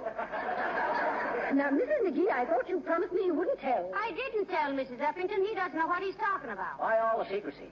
Shucks, I've seen hundreds of them. Shucks, my mother had 12. Well, my goodness, Miss McGee. Does she have... I mean, are they all at home?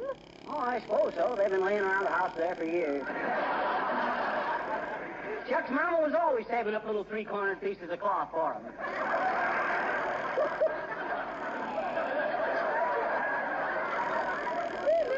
I should imagine so, but 12 of them, nice. What a responsibility. Oh, dear. Look, Mrs. Uppington, McGee thinks I think you're silly if you consider them a responsibility. Why, shucks, all you got to do is send them out to the wet wash once in a while. And just shove them in the closet till company comes. Shove them in a closet? Sure. There's no trouble. There's only one thing about it, Uppy. It's going to break your heart when you see them getting old and moth-eaten. And lumpy in the middle.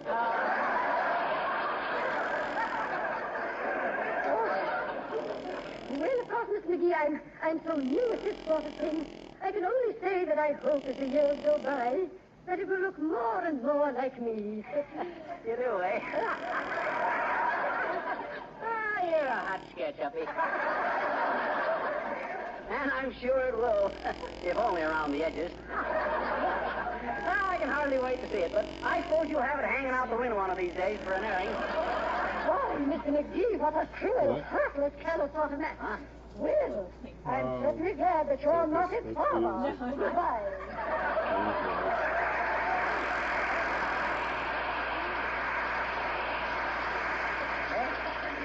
Molly, did you hear what she said?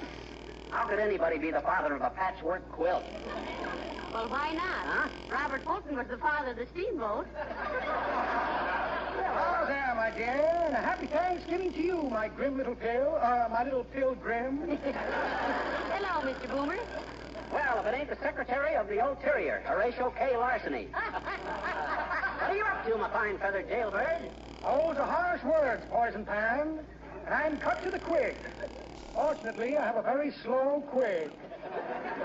But to answer your subtle interrogation, I am endeavoring, without much success, to get a small aggregation of travelers together for a game of cards. Would you care to sit in, ragweed? I don't want to play any poker with you, Boomer.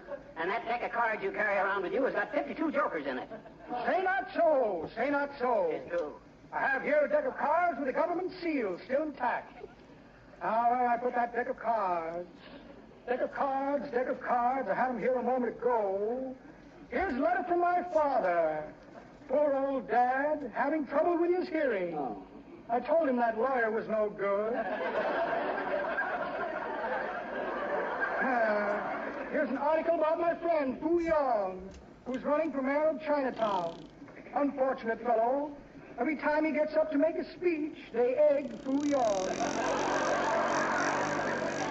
Here's a photograph of all my classmates at Sing Sing, with their ankles chained together. We used to call it the Union Leg Club. Very amusing. Now, what's this? A small ball revolver. Did you ever kill a small ball? It's a handful of chestnuts. Or should I say another handful? A deck of cards with a government seal still intact. Well, that's that. No cut for short beer. What's the rest of the club car? Well, good date, my dear. Good day to you, sheepshank.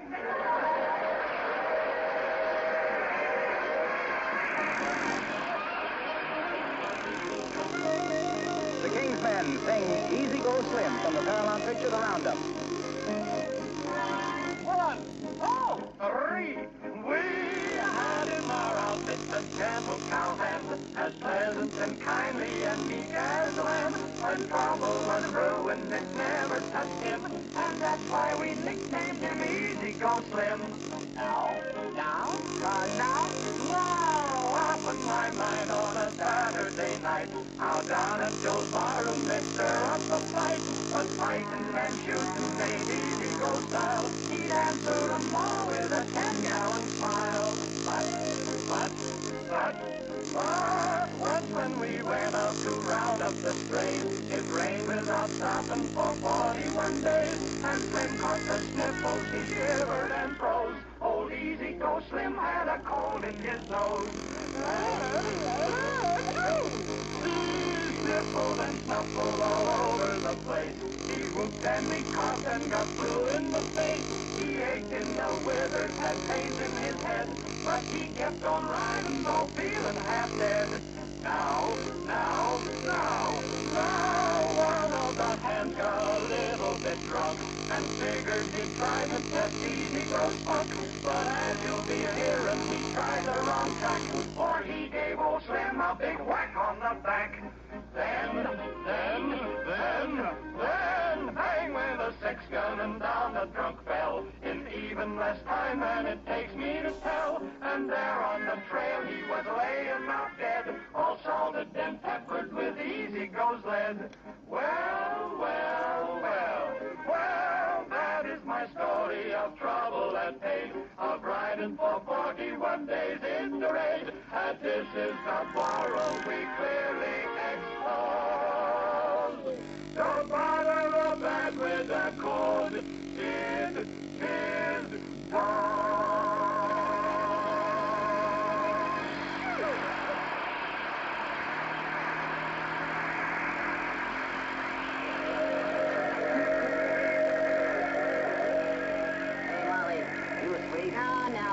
I was just sitting here with my eyes closed, thinking how nice it'll be to see Uncle Dennis again. I wish I could share your joy. But if that old barfly says... McGee, stop it. You've spent the whole day insulting Uncle Dennis. Well... He never says anything bad about you. No. But I never saw anybody that could put such a nasty significance into a hiccup. And if he keeps doing that... Hey, mister, get your feet out of the aisle. Oh, hello there, little girl. I'm sorry. By the way, you enjoying your trip? Oh, yeah. I like to take a long train trip once in a while and get away from it all. Oh, you do, eh? Sure. Anyway, I got a book with me to read. Oh, what's the book?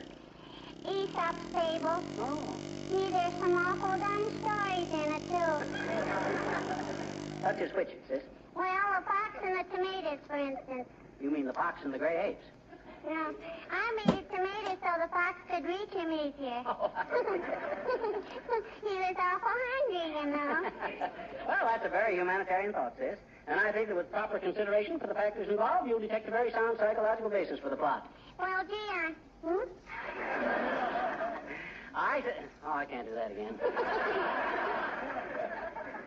You like the story, sis? No, I don't understand it. Why did the fox want the grapes in the first place? Why, he wanted to eat them. Foxes don't eat grapes, I betcha. Oh, yes, they do. Oh, no, they don't. Oh, yes, they do. Oh, no, they don't. Oh, well, how do you know? You ever have a fox? No, but we got grapes, and the foxes don't eat them either. Maybe there aren't any foxes around where you live. Well, I bet you if I was a fox and I like grapes, I'd go where there were grapes, and that's where I live, I bet you. Well, sis, your logic is incontestable. Gee, does it show? Huh? Hmm? Look, have you discovered any other inconsistencies in that ageist epic about the fox and the Steinbeck strawberries? Oh, gee. You talk so fancy, mister. Excuse me, I just asked what else was wrong with the story. Everything the fox said. That's all. Now, in the first place, a fox can't talk, and if he could, he'd fox trot into a restaurant and order himself a ham on rye, I betcha. With mustard? No, pickle. Here, you can have the old book. I'm going back to my seat and read Superman. So long, mister.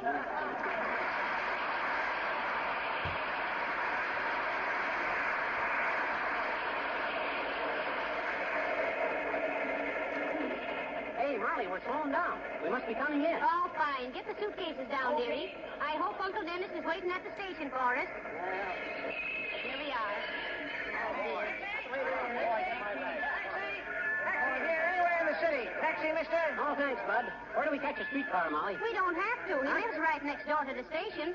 He's an old railroad man, you know. Oh, that must be why he's always wetting his whistle. Oh, my. Oh, I hope Uncle Dennis will have plum pudding for dinner. Well, I hope he don't. Last time he served that, it was 2 plums and a dish of rice custard. Somebody swept off their porch.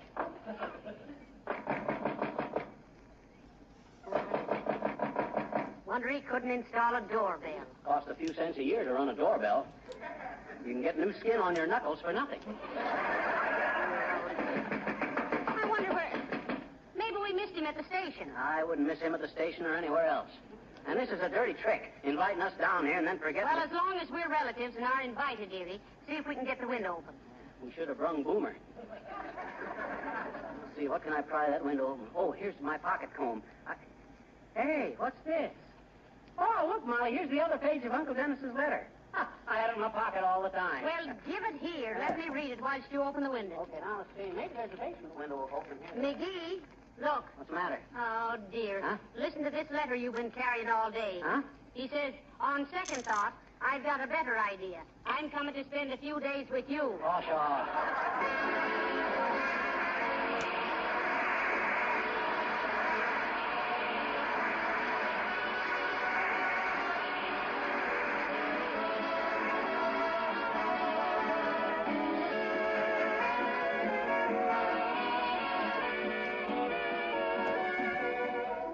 Fibber and Molly will be back in just a moment. And speaking again of Thanksgiving, don't forget that's the day you'll spend quite a lot of time in your kitchen. Let me suggest that you prepare your linoleum floors for that extra activity by giving them a protective coat of Johnson's self-polishing glow coat. Then you won't have to worry about the extra wear. And you'll be proud of their appearance if your guests come out for a first peek at the turkey. Glow coat preserves the colors of linoleum, keeps them fresh and bright, and actually makes linoleum last much longer. Glow coat is remarkably easy to use because it's self-polishing, requires no rubbing or buffing. Simply apply and let dry, and in 20 minutes your floor shines with a beautiful polish, easy to keep clean. Try Johnson's self-polishing glow coat once, and you'll always use it.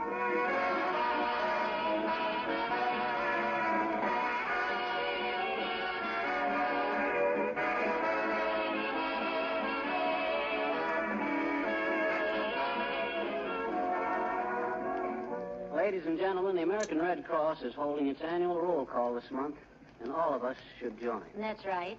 The Red Cross needs your help now so that in national emergencies, it can help your needs. Good night. Good night, all.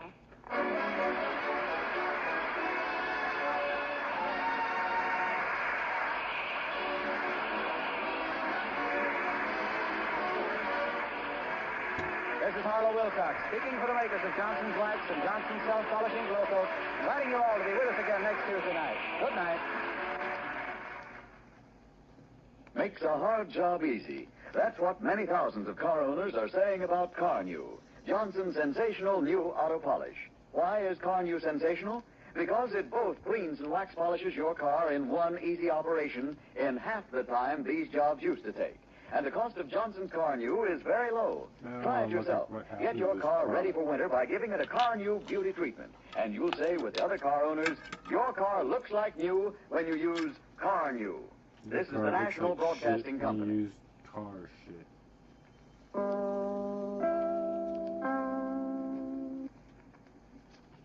This is Chicago, WMAQ. 9 p.m., BULOVA, Bulova Watch Time. The Johnson Wax Program.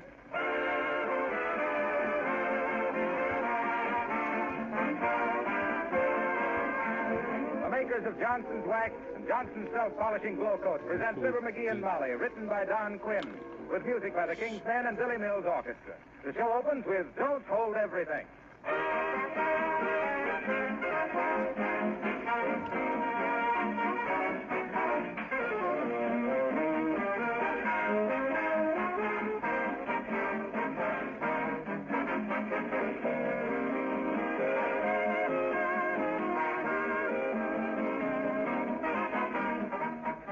Next time you go shopping, stop a moment just before you're ready to pay your bill and ask yourself, haven't I forgotten anything? Isn't there something that comes in a red and yellow package that I was going to buy? Oh, yes, Johnson's Self-Polishing Glow Coat. There, that's better. It would really be too bad not to have Glow Coat in the house. Imagine going back to the tiresome, back-breaking job of floor scrubbing. Makes you tired to think of it, doesn't it? Seriously, it would be bad. Bad for you and bad for your linoleum. Because continual scrubbing ruins linoleum. Glow Coat, on the other hand, protects linoleum. Protected against scratches, wear, and dirt. Protected with a hard, beautiful polish that keeps the colors fresh and bright. Johnson's Glow Coat is called self-polishing because it needs no rubbing or buffing. Just apply and let dry. If you aren't already a Glow Coat user, try it just once, won't you?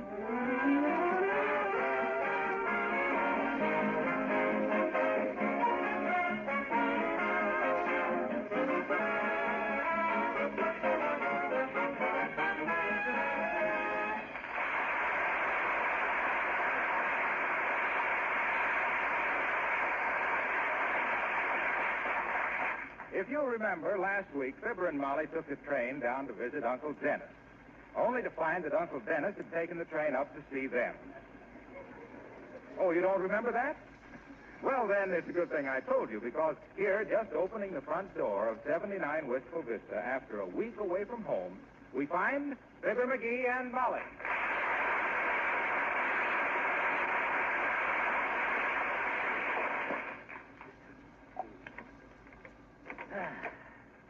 Hey, look at this living room. Heavenly days, what's been going on in here? Boy, what a mess.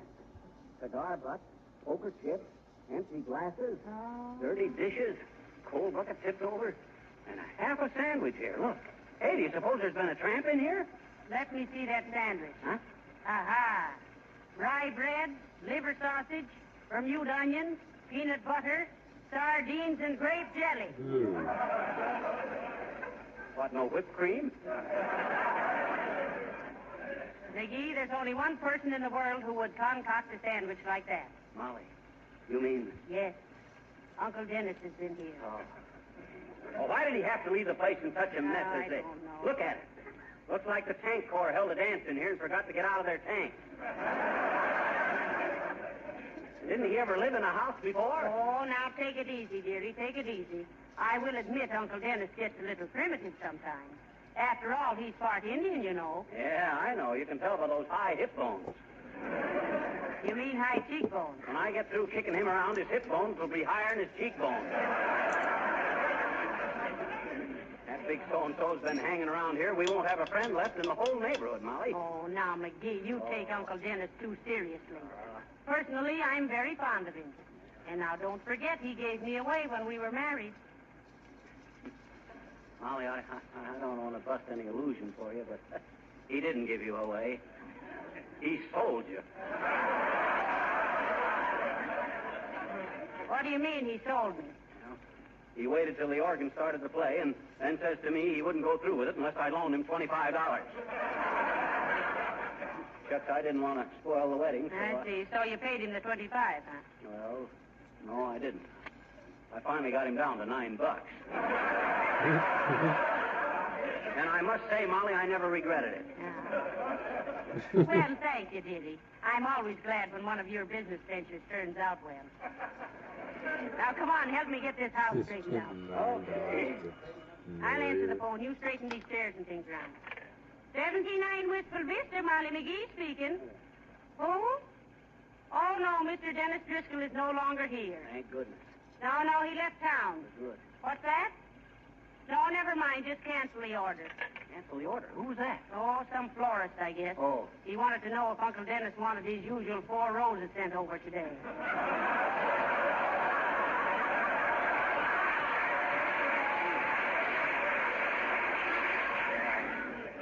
He may love flowers, but he's got a grudge against education. There's 3 dead teachers in the wastebasket.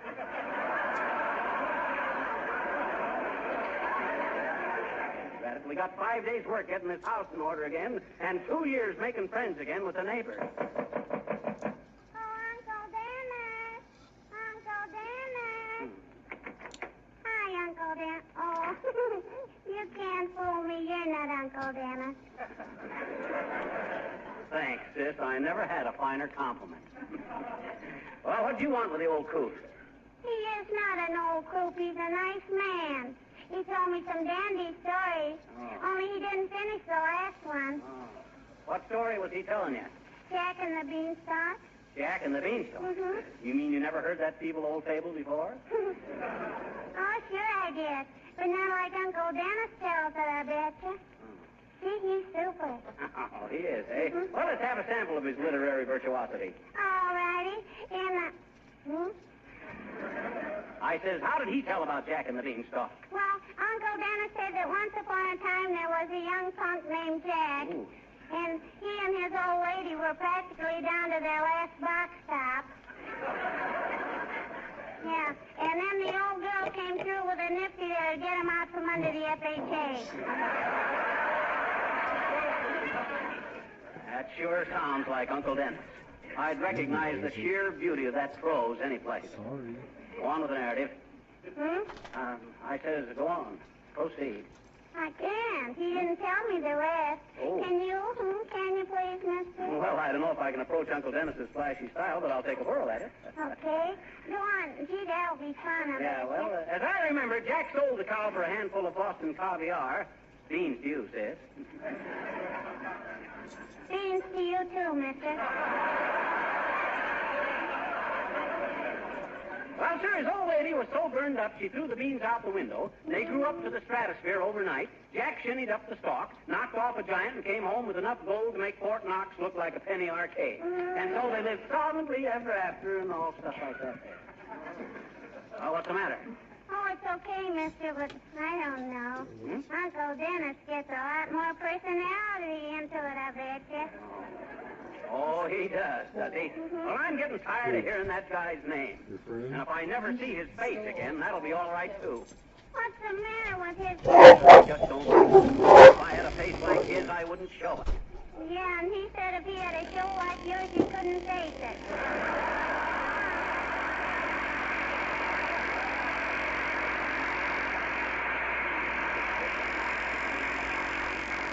That shit gets in my hair. She's too impudent. That's impudent. With the emphasis on the second syllable. Hello, Gunner. Hello, Johnny. Where's the kid? What kid? You mean the little girl? No, the kid. Jenny. My chum. Oh, I didn't know you were acquainted with me, Uncle Dennis. I suppose they met in a revolving door and started going around together. That takes me back to my childhood, Johnny. They didn't have revolving doors when you were a child. No, but they had that joke. And furthermore, that ain't the way I heard it. The way I heard it, one feller said, Telesaur, say, Sam.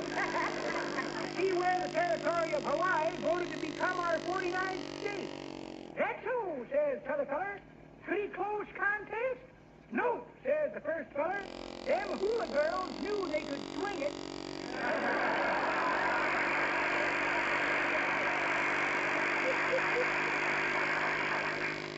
Where'd you say Denny was? He's gone home, old-timer, said he with a glad cry. What'd you want to see him about, Mr. Old-Timer? No, he was taking me to a taxi dance tonight, daughter. But I didn't want to go. Why not? Don't care for taxi dancing, Johnny.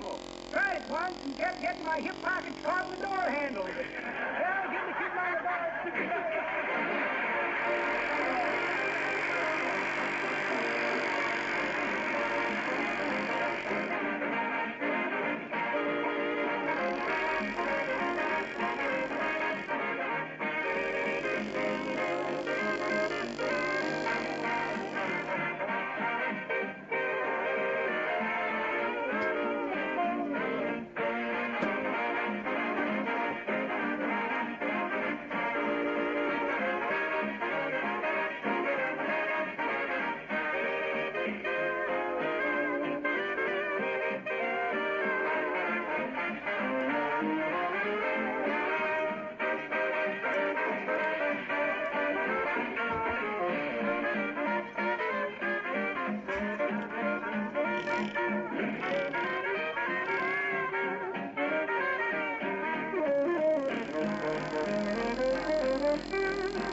Hey, Molly, you been all through the house? Yes, I have, dearie.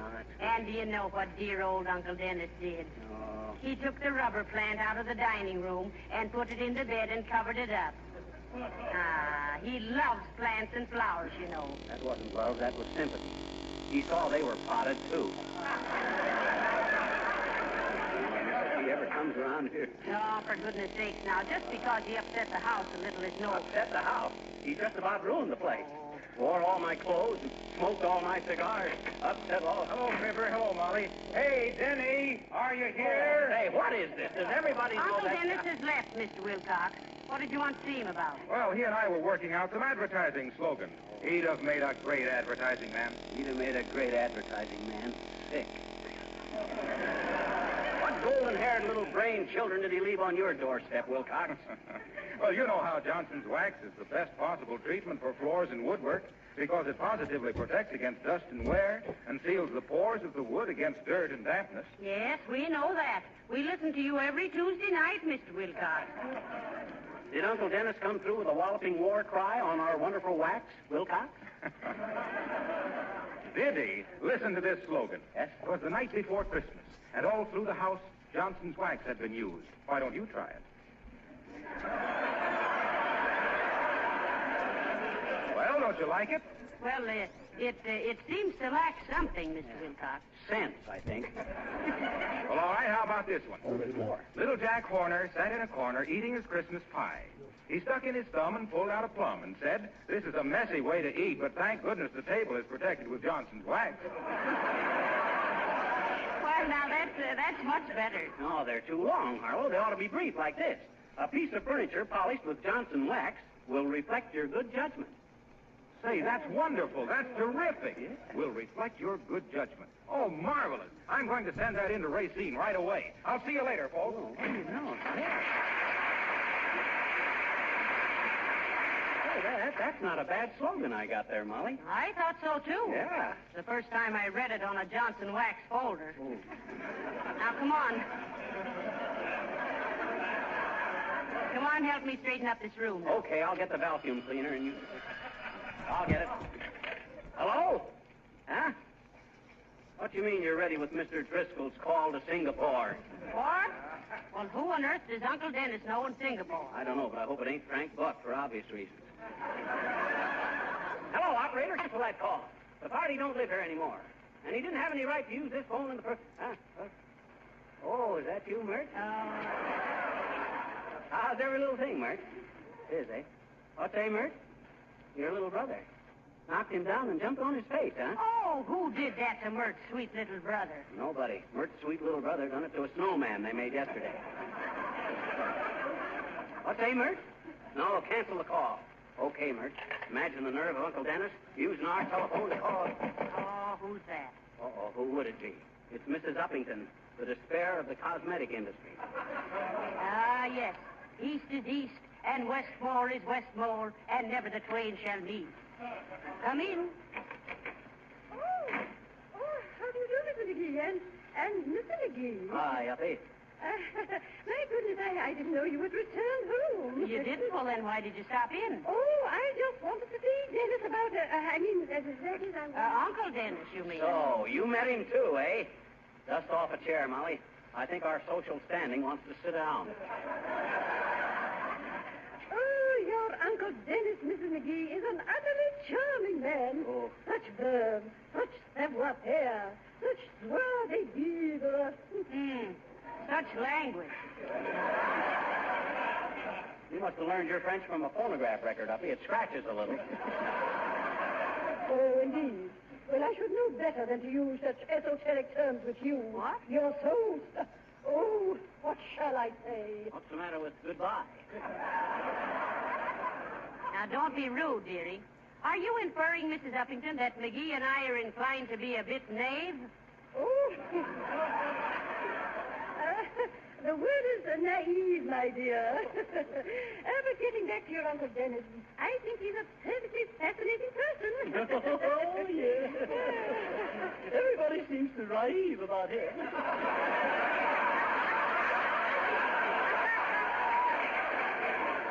When did this strange interlude between you and the chipmunk on our family tree begin, Uppy?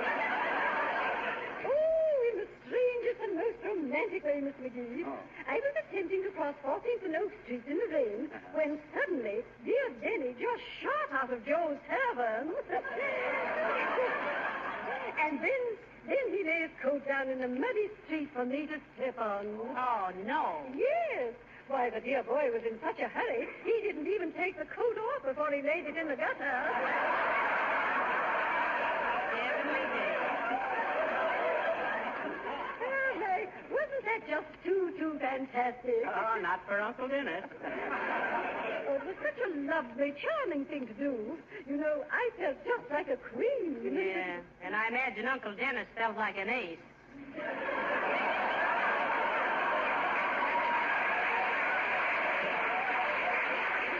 Yes, but Dennis is like that, you know, so dashing, so romantic. You know, he said the other evening that I reminded him of his mother. Ah, isn't that sweet? Because you and her are about the same age, I imagine, huh? Yes, I imagine that. What? Well, please, Mrs. McGee, I will. Goodbye. Oh.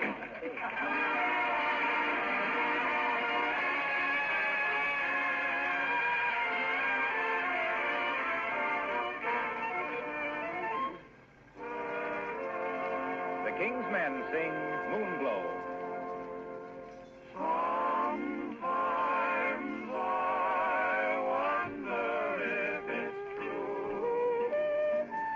Did I really find you? It must have been moonglow, way up in the blue. It must have been moonglow that brought me here to you. I still hear you say, my darling, I love you so. And now I am praying you'll never, never let me go. When the shadows fall and all the sky is filled with moonglow above me, every little star whispers that you are so sweet and lovely. So when there's moonglow high up in the blue, I'll never fail to remember that the moonglow brought me you. For ages I've dreamed about you. I wished on every star. I thought that I would always be without you. Then suddenly the moonlight showed the way, and here you are. Am I only dreaming? Oh, tell me it's true. It must have been moonglow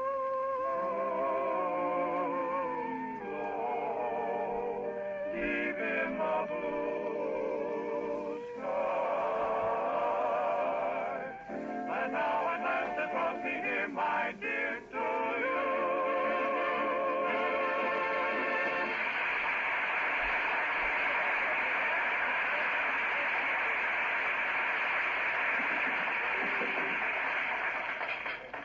Well, I've got all the dirty dishes taken out, McGee. Now you can vacuum in here. Okay, where's the vacuum cleaner? Search me, you had it last. Huh? You were trying to fit the bag on your homemade bagpipes, remember?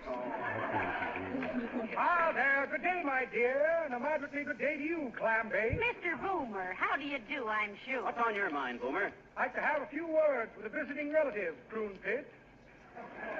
Don't mind, and if you do, consider yourself ignored. Well, he's not here, Mr. Boomer, but I can give you his home address if you'd care to write to him. Oh, I believe I have his home address, my dear, right here. Gave it to me yesterday. Put that address, have it here someplace. Here's a little card I got when I weighed myself. Says, you are honest, straightforward, and trustworthy. Got my weight wrong, too.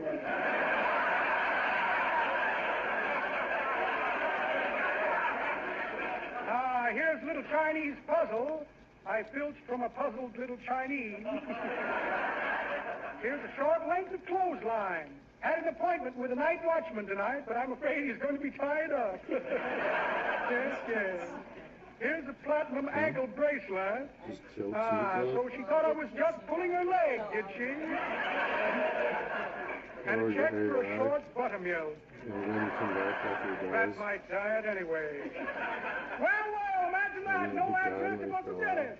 Well, it isn't important. I'll tear up his IOU and keep his watch. Good day, my dear, and to you, cue ball.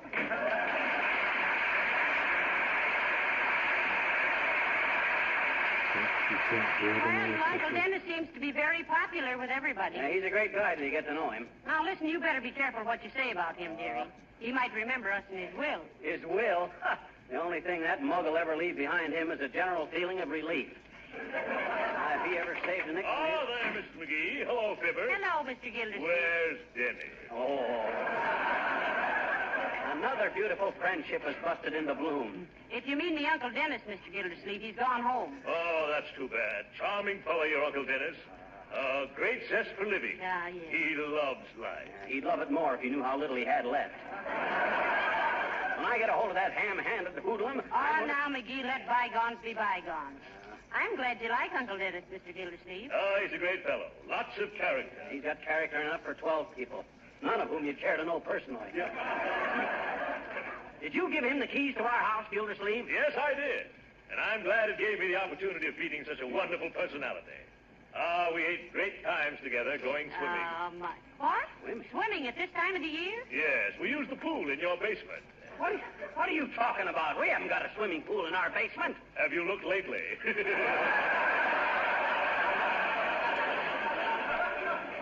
Yes. Denny found if you let the laundry tub faucets run for 36 hours, you'd have 5 feet of water down there.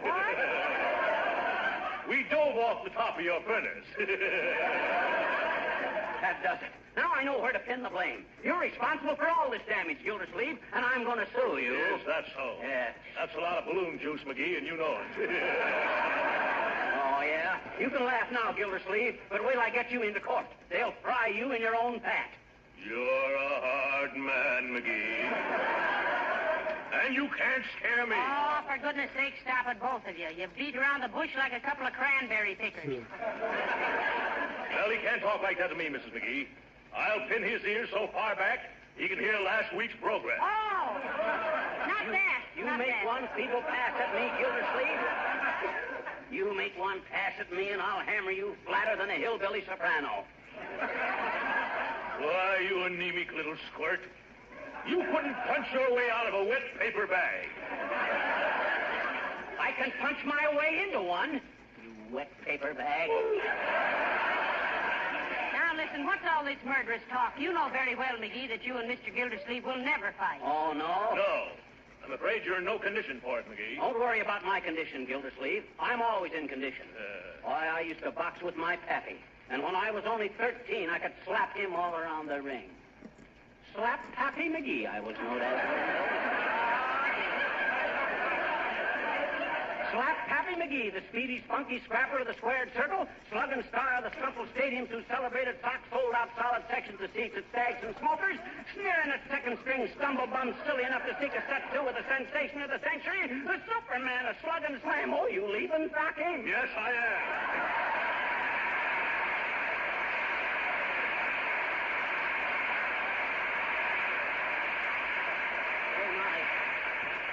I'm going to leave the rest of this house cleaning to you. I got to run down to Kramer's drugstore and get some cigars. That petty larceny uncle of yours smoked mine all up. Well, he had a right to smoke them. They were the ones he gave you for last Christmas. No, they weren't. I bought these myself. The cigars he gave me, I buried under a tree in the backyard. Under which tree? You know, the one that fell down and died on New Year's Day. Thank goodness this is all over. If that big palooka comes to visit us again before 1957... You answer it, dearie. I'm trying to sweep up this broken glass. Okay, it's probably Nick DePopoulos wanting to speak to his dear old pal, Dennis. Hello, yes, this is Fibber McGee. And if you want to speak to Uncle Dennis, I'm only too happy to inform you that... Huh? Who? Oh, well, shucks. I thought... Oh, okay. Goodbye. Somebody want Uncle Dennis? Nobody I know of. That was Uncle Dennis. What? He ain't left town. He's down at Joe's Tavern, and he'll be back here for dinner. Oh. You hear that, Molly? He's coming back. He's coming here. McGee! Stop! What are you doing you're upsetting everything. Yeah, I know. We want him to feel at home, don't we? Dump them flowers out again. McGee! Davenport! Let me give old boy a good time. Uncle Dennis is coming back.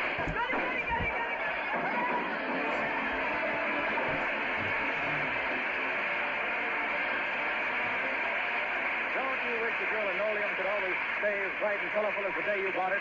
Well, then, there's one of your wishes that's come true, because linoleum does stay new-looking when it's protected regularly with Johnson's self-polishing glow coat. And what's more, the linoleum lasts much longer, too. So there you have two of the reasons why you should use glow coat on all your linoleum floors. And there's even a better reason. Glow coat is such a time and labor saver. There's practically no work at all applying glow coat, no rubbing or buffing whatsoever. You simply pour a little onto your clean floor, spread it around, and let it dry. In 20 minutes, come back to find a beautifully polished floor, and one that will be easy to keep clean because spilled things are quickly wiped up with a damp cloth. If you haven't tried Johnson's self-polishing glow coat on your floors, buy a can from your dealer right away. You'll never regret it.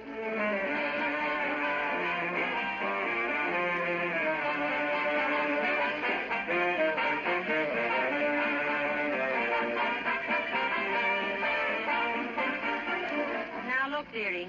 I want you to make an earnest effort to be nice to Uncle Dennis when he comes home. Oh. For my sake, dearie, and for your own, too. I think if you really try, you'll find he's well worth cultivating. Now you're cooking with gas. I'll cultivate him, all right. I'll do better than that. I'll plow him under. Good night. Oh, my. Good night, all.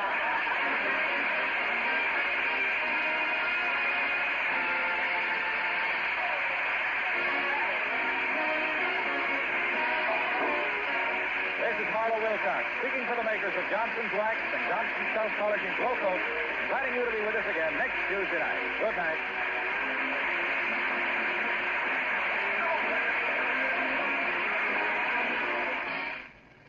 How old is your car? 10 weeks or 10 years? Whichever it is, you'll be glad to know that now you can keep it wax polished with very little work and at small cost. You can do this because the makers of Johnson's Wax perfected a new auto polish called Car New, a great labor saver because Car New both cleans and wax polishes in one operation in half the time it used to take. Your dealer is selling Johnson's Car New now. The cost is low, and one trial will show you why car owners everywhere are saying your car looks like new when you use Car New, spelled C-A-R-N-U. This is the National Broadcasting Company.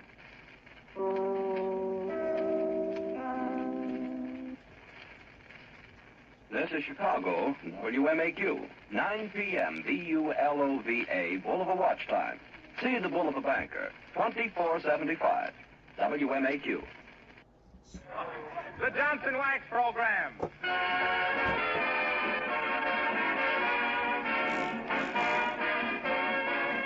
The makers of Johnson's Wax and Johnson's Self-Polishing Glow Coat present Fibber McGee and Molly, written by Don Quinn, with music by the King's Men and Billy Mills Orchestra. The show opens with Liza.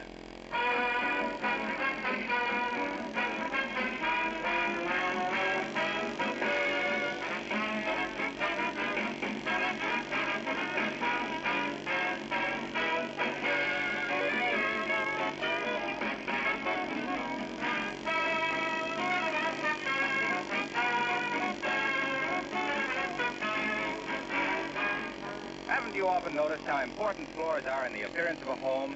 It is a fact that mellow, gleaming waxed floors bring out the beauty of everything in the room, adding a rich charm that you can acquire in no other way. Throughout America, there are countless floors that have been made more beautiful every year with genuine Johnson's Wax. Every application of this famous floor wax gives increased protection and beauty. Johnson's Wax gets down into the pores of the wood, seals out dirt, protects the finish against scuffing feet and sharp heels, and does away forever with tiresome floor scrubbing. There are more than 100 labor-saving uses for Johnson's Wax in your home. It protects and beautifies furniture and woodwork, windowsills, parchment lampshades, and leather goods. You'll find these extra uses listed on the familiar red and yellow package of genuine Johnson's Wax. You can buy this wax in either the paste or liquid form, or in the cream wax, specially formulated for furniture and woodwork. Try some tomorrow.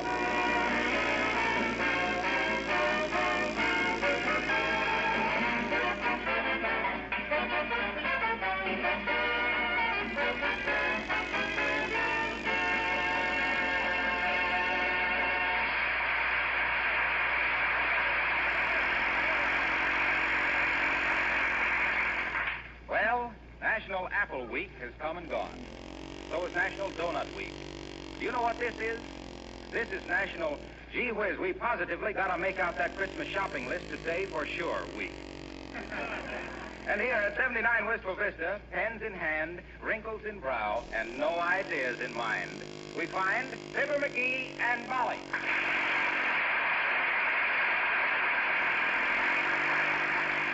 Oh, for goodness sakes, McGee, think. You're not being any help at all on this Christmas list. I'm thinking. You're no such a thing. You're just sitting there drawing little pictures. Well, Dad, rather all deep thinkers draw pictures while they're thinking. And what you draw shows what kind of a thinker you are. You see these triangles and circles with the dots in them? That shows that at heart I'm a big business tycoon.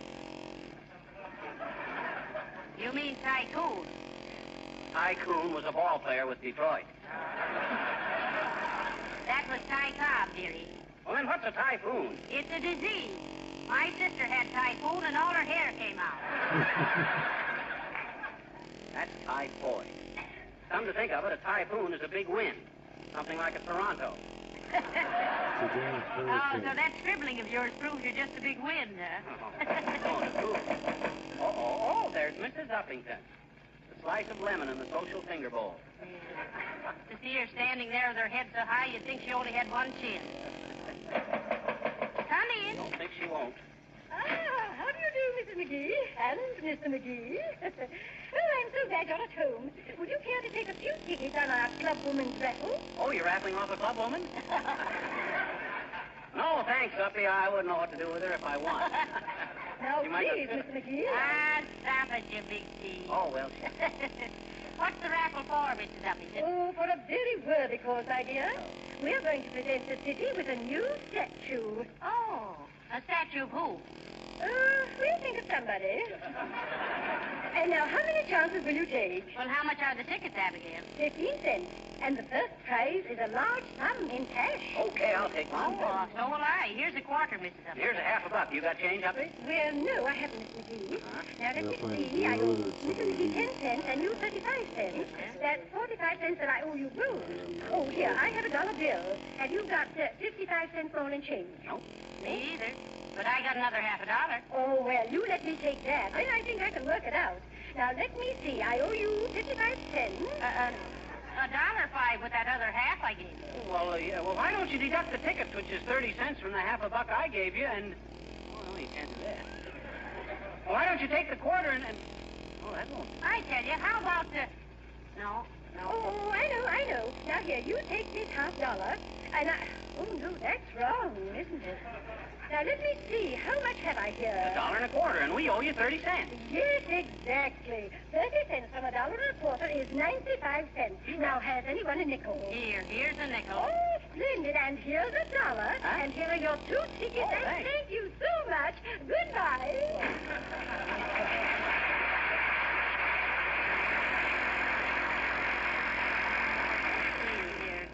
$1.25.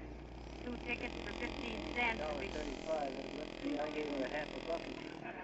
Hey, somebody got gypped on that deal. Was it us? Well, search me. You ought to know. You're the big business Tyrone. That's typhoon.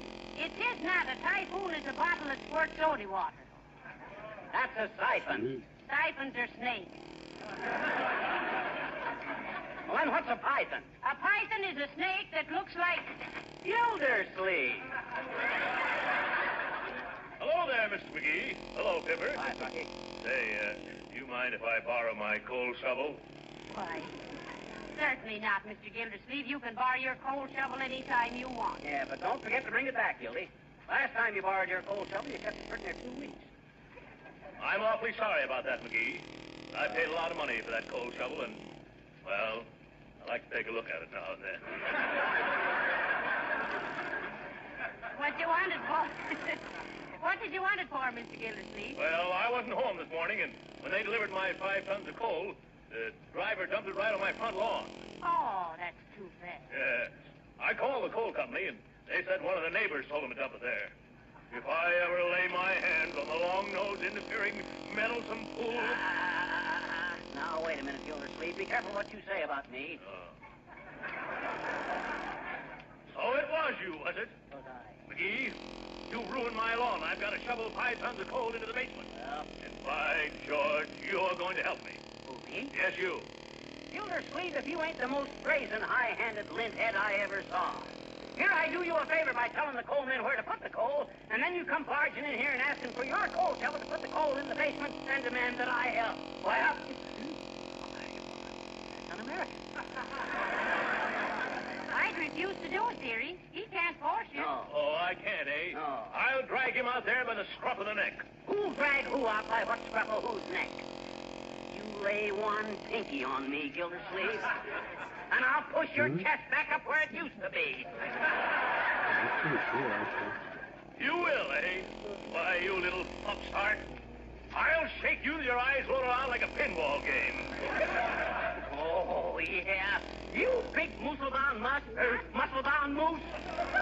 I'll choke you till that foghorn voice of yours sounds like a penny whistle. I'll do worse than that. Molly. Yes, dearie. Take Gildersleeve's name off of that Christmas list. It isn't on.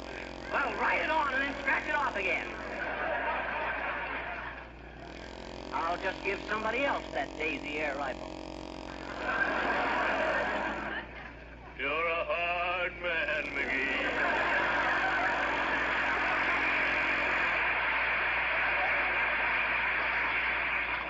Gee whiz, I've always wanted a Daisy air rifle.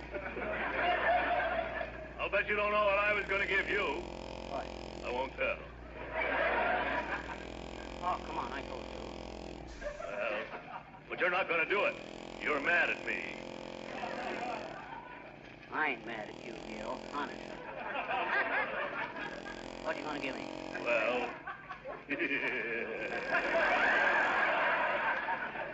You know how you've always wanted a Boy Scout knife with 6 blades. Oh, boy, a real scout knife, huh? One that's got a thing on it that you can hang it on your belt with? Yeah. I give up. Look, Gildy, we shouldn't ought to argue like this here. It's too near Christmas. We ought to be full of goodwill, the Christmas spirit, brotherhood, and love for your neighbor, and all stuff like that there. I'll help you shovel in your dirty old coal. It isn't just on account of I'm giving you that scout knife. Gildersleeve, that knife never entered my mind. Yeah? For a while there, I thought it was going to enter your throat. Now, if you two anthracite athletes are going to shovel that coal, go ahead and do it. Okay. Get your coat and hat, McGee. It's pretty cold out there. Okay. I got an old coat right here in this box. Yeah, well, hurry up. Oh.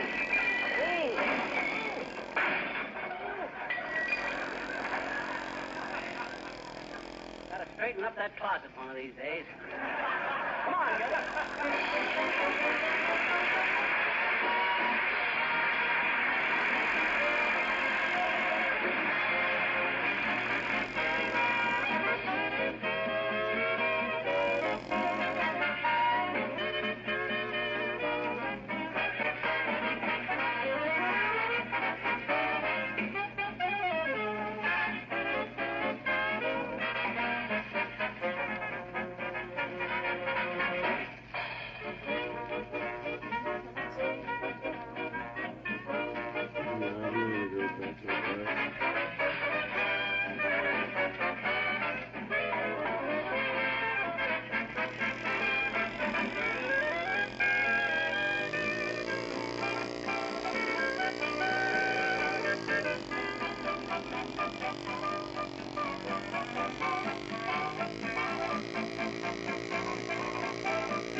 This is a nice front yard Gildersleeve's got here, ain't it, Molly? Oh, it's just beautiful. It certainly is. Even that big pile of coal is very effective.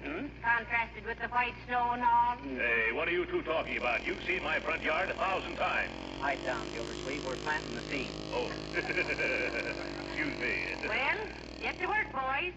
I can hardly wait to see McGee swing that shovel. Don't worry about me. I Well, survive.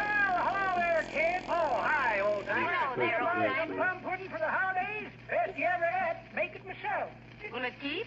Indefinitely, daughter. Fine. Ask us again next year. That's pretty good, Johnny. But that ain't the way I heard it. Did you hear it? The way I heard it. Wait a minute. How about you, Throckmorton? Want to order plum pudding? No, I don't.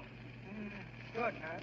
The way I heard it, one feller says, t'other feller, say, says, Hey, wait a minute. Either of you folks want to order any mincemeat? Not me. I don't believe so. Okay. One feller says, t'other feller, say, says, I see you're listening to Fibber McGee and Molly. Gonna hear 'em again next week at this time? No, says t'other feller. Not if they're this week next time.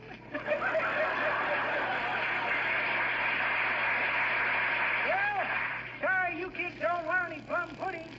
It's gonna be mighty good. I didn't even know you could cook, old timer. Yeah, Johnny, but if I get enough orders, by criminy, I'll learn. So long, kid.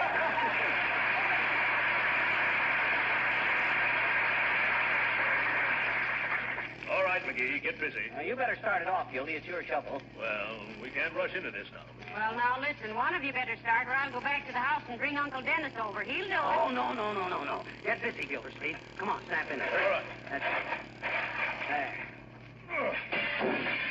Oh. Now try shoveling some in with the window open. I thought I told you to go down there and open that basement window, McGee. I did open the basement window. You threw that in the living room. Here, let me take that shovel. I'll show you how it ought to be done. With rhythm. What do you mean, rhythm? He means you've really got to swing that coal, Porter. I didn't like it either. Hello, Mr. Wilcox. Well, hello, folks. Hi, Harlow. What's the matter? What do you mean, what's the matter? I mean, the way Gildersleeve's staring at me. What have I done? It's what you're going to do that fascinates me, my boy. What's he going to do, Gildy? You know as well as I do what he's going to do. Huh? He's going to give out with some advertising. Well, so what? I want to see how he gets into it, that's all. Two men standing over a pile of coal with a shovel. Now, how can he get into Johnson's self-polishing glow coat from that situation? Why, it's perfectly simple. What happens when you shovel coal in the snow? You get your feet muddy. You track it into the kitchen. With your wives' care? Certainly not. Their kitchen linoleum is protected with Johnson's self-polishing glow coat. The no rubbing polish that shines as it dries. All she has to do is wipe up the muddy tracks with a damp cloth. No rubbing, no scrubbing, no mopping. Why, Johnson's glow coat writes its own sales talk in this situation. By George, I guess it does. Didn't even have to give it any thought, did you, Mr. Wilcox? Why, of course not. I just looked down at that pile of coal there in the snow, and there it was, in black and white. Well, I'll see you later, folks.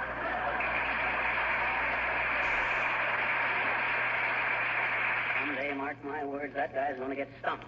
And you know what'll happen then? No, what? He'll cut the stump up into boards, build the floor, and cover it with linoleum and go on from there. Well, Gildy, what do you say we knock off for a little rest? Oh, that's a good idea. Well, for goodness sake, you've thrown one shovel full of coal into that cellar and you stopped to rest. I'm going to go back to the house and finish that Christmas shopping list. Hey, Molly, make us a pot of coffee, will you? We'll be kind of tired and cold before long. The way you've been working, I'd suggest tea and lady fingers. I'll be back in a huff with the stuff. Well, let's say we get going, Gildy. Yes, I guess we better. Yeah. You start, McGee. I want to light a cigar. No, you start. I want to unwrap a stick of gum. Well, that's all right. No hurry. Yeah. This coal has been in the ground 2 million years. I guess it can wait 5 minutes longer.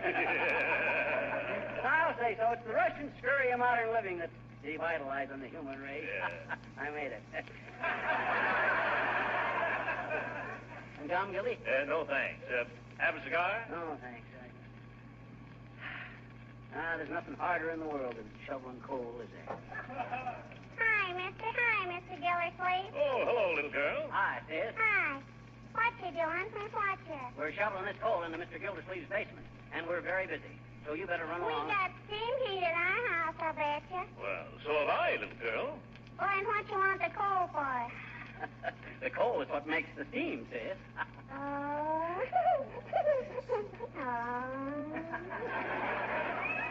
That's right, little girl. Oh, how can all that black make all that white steam?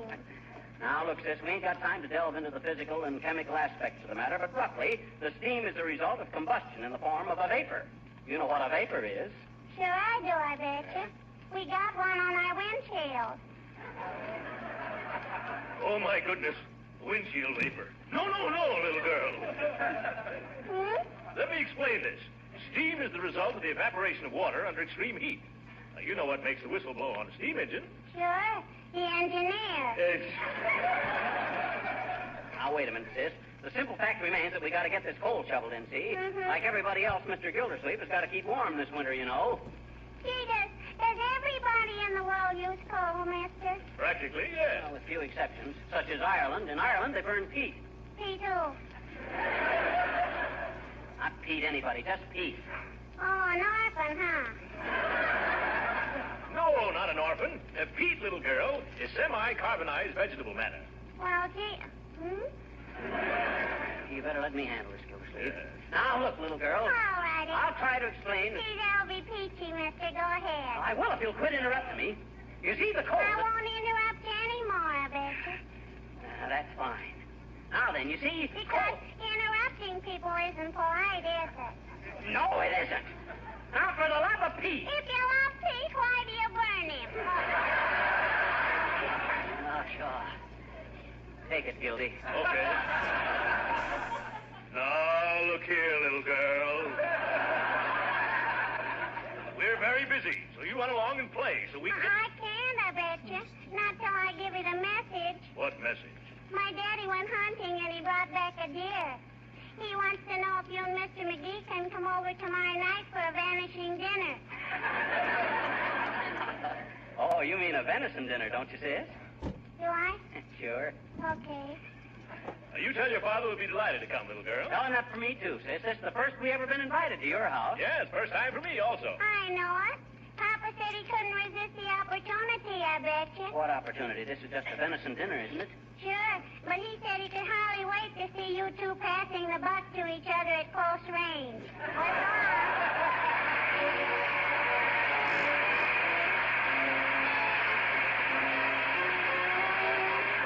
The King's Men sing The Bad Humor Man.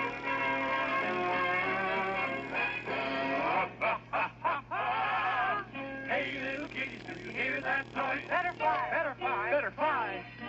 Here comes the enemy of girls and boys. What a guy, what a guy. What a guy. Hear his bell. Hear him yell. Drop your philosophies and drop your toys and run pell-mell. Ting-a-ling, ting-a-ling, ting-a-ling. It's the Bad Humor Man. Ting-a-ling, ting-a-ling, ting-a-ling. With a frown on his pan. Oh, he hates his job and he hates his beat. He hates everyone on the street. So he sings ting-a-ling, ting-a-ling as he goes on his way. With his wagon rumbling, he keeps grumbling. Gee, it's an awful day.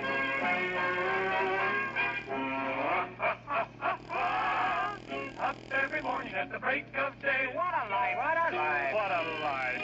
Cold cup of coffee on the breakfast tray. What a wife, what a wife. What a wife. All day long, things go wrong. So as he wanders on his weary way, he sings this song. Ting-a-ling, ting-a-ling, ting-a-ling. I'm the Bad Humor Man. Ting-a-ling, ting-a-ling, ting-a-ling. I got a frown on my pan. Oh, I don't like anything, no siree. I hate people and they hate me. Grouchy old feller indeed is he. Ought to hang him to a sour apple tree. Come along, come along, come along. We can stop him today. When he starts in grumbling, send him tumbling on. Here's that Bad Humor Man.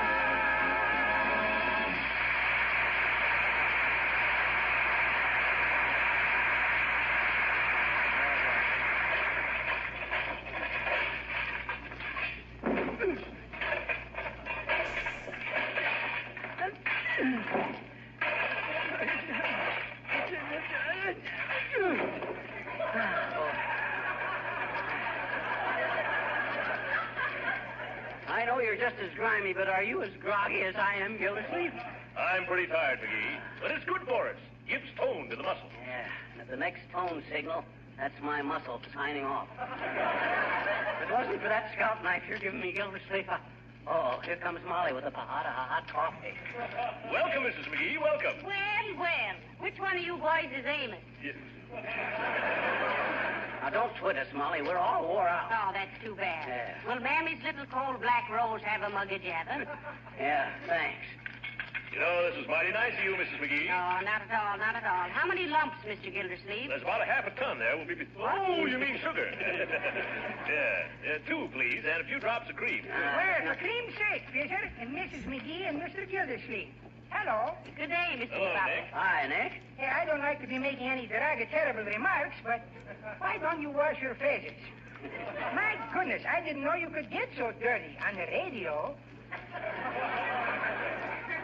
Well, you can't shovel coal without getting a little grimy, Nick. Too bad you weren't here a couple of hours ago, Mr. DePoplis. You could have helped him. Oh, not me, Cupid. It's too stony puts for me. My doctor says I must not do any violent exercises. You know, arthritis. Oh, have you got arthritis? Sure, he's my doctor, Dr. Stenopoulos Arthritis. Well, what's he treating you for, Nick? $2 a visit. Oh, what have you got? $1.50, but my credit is good, sweetie. Now, this isn't getting us any place. Where do you want to get, Cupid? My car is right around the corner. No, it's just an expression, Mr. DePoplis. I'm not going anywhere. I'm waiting to see these 2 chevaliers get the rest of that coal in. We just stopped for a breathing spell, Mrs. McGee. Yeah, you don't mind if we breathe, do you? I don't care if you have bell-bottom pants. But I wish you'd get through and clean yourself up. Me too, Cupid. I think they are disgraceful to the neighborhood. You know what I would do if I was shoveling all that coal? What would you do? I wouldn't do it. Well, I better be getting along, and don't forget, we want you all to come over to our house for Thanksgiving. Thanksgiving? Hey, that's 11 months and 2 weeks away. We can wait. So long now.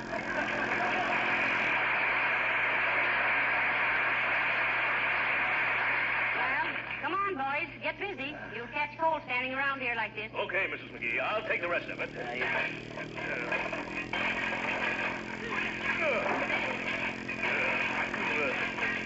Nice going, Gildersleeve.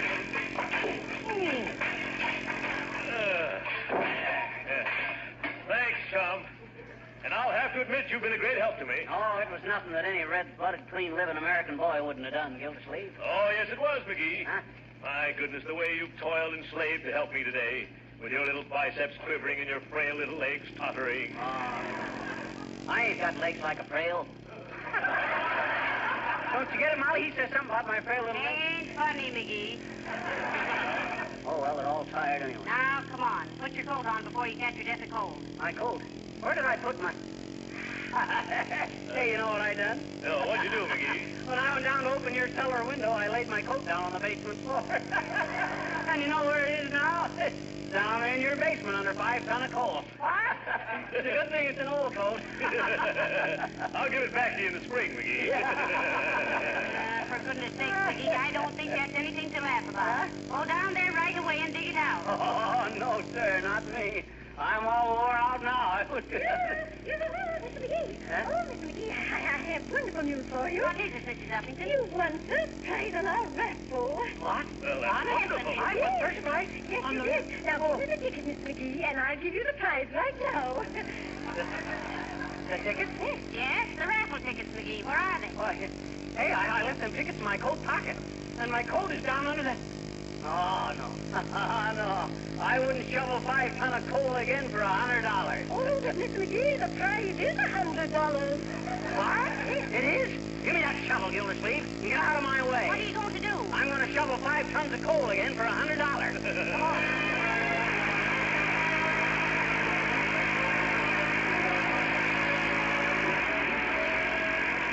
How many hours of work do you save in a year by using Johnson's self-polishing glow coat? Well, it's a good many, I can tell you. Enough to do plenty of other things. Bridge, movies, playing with your children, or just plain and fancy sitting around. Glow coat is a valuable time saver. It does away with tiresome floor scrubbing and requires no rubbing or buffing. Practically no work at all from you. And yet Glow coat makes your floors very beautiful. Keeps the colors of your linoleum bright and fresh. Makes the linoleum last longer. No wonder Johnson's Glow Coat has gone on month after month, increasing in popularity. If you're not a Glow Coat fan, try this easy-to-use floor polish just once on your kitchen floor. Oh, and by the way, when you're looking for practical, inexpensive Christmas gifts for your friends, why not consider either Johnson's Wax or Johnson's Self-Polishing Glow Coat? I can assure you they'll be as welcome as they are useful.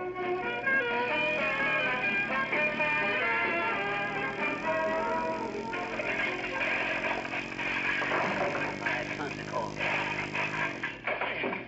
Measly $100. Certainly made to bury my coat.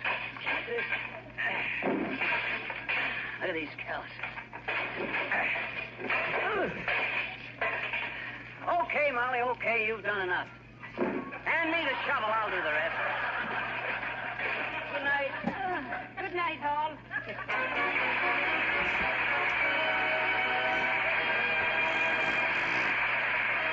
This is Harlow Wilcox, speaking for the makers of Johnson's Wax and Johnson's Self-Polishing Glow Coat, inviting you to be with us again next Tuesday night. Good night. If you're the proud owner of one of those handsome new two-tone cars, let me make this suggestion. Keep the finish beautiful by protecting it occasionally with Car New, Johnson's sensational new auto polish. Car New will keep the finish looking like new and will save you work in the bargain because Car New actually cleans and wax polishes in one operation, 2 jobs at one and the same time. No longer is wax polishing expensive or laborious. Whether your car is old or new, give it this modern beauty treatment. Ask your dealer for Johnson's Car New, spelled C-A-R-N-U. This is the National Broadcasting Company.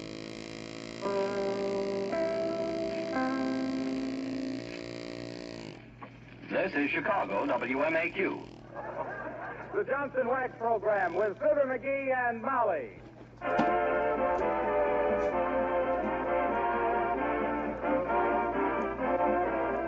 The makers of Johnson's Wax and Johnson's Self-Polishing Glow Coat present Fibber McGee and Molly, written by Don Quinn, with music by the King's Men and Billy Mills Orchestra. The show opens with Crazy Rhythm.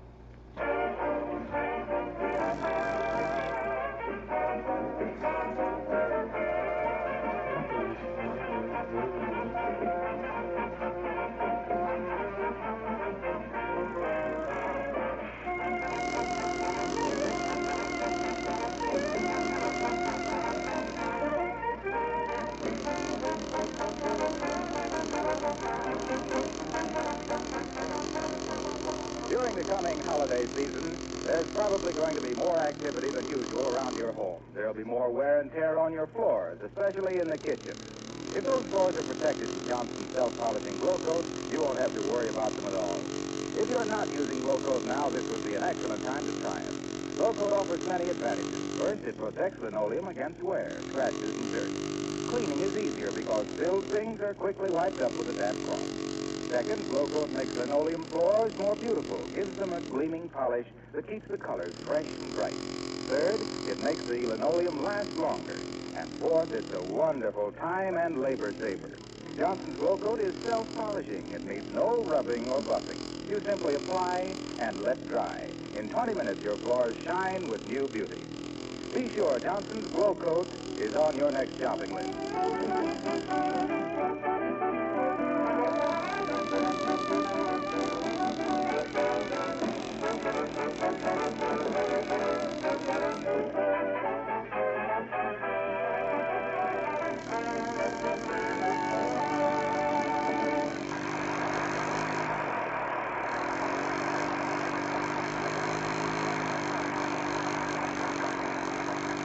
Mailing your Christmas packages early is a great idea for 2 reasons. 1, it gets them off your mind.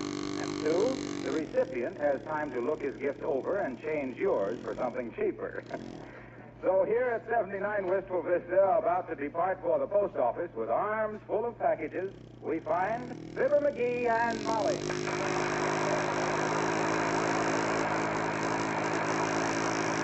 Now, wait a minute, dearie. Let's be sure we got everything. Here's the one for Aunt Beth. Yeah? One for Uncle Dennis. We don't have to mail that. He'll be with us over Christmas. He's going to be with us here for Christmas? Sure. Oh, happy Yuletide. McGee, don't be like that. Where's your Christmas spirit? I had it up on my closet shelf, and Uncle Dennis found it, and... McGee! That's enough of that. Yeah, would have been enough for me, but that guy is so thirsty. Please, let's not discuss Uncle Dennis anymore. Okay. Hey, why don't we go down to the post office after supper instead of now? Might be less of a crowd down there. I don't know if they're open that late. Oh, I'll call Pete. Hand me that phone. Thanks. Hello, operator. Give me the post office. Oh, is that you, Mert? How's everything, Mert?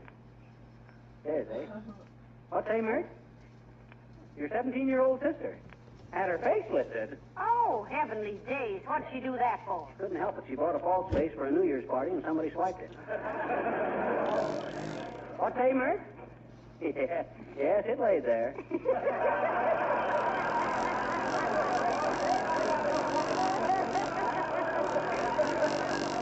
What say? Oh, the post office don't answer, eh? Oh, okay, never mind. Well, come on, Molly. I guess we better go on down there now. All right. You got enough money with you for stamps? Oh, I don't need any. I got an account with the government. Income tax, FHA, HOLC. Oh, dear. Come in. Hey, Mr. McGee, come over to my house right away, will you? What's the matter now? My brother was rehearsing a Santa Claus act, and he got a horn caught in his pants. Oh, he's too old to be playing with toys like that. It ain't one of the toys. It's one of the reindeer. Hurry, will you?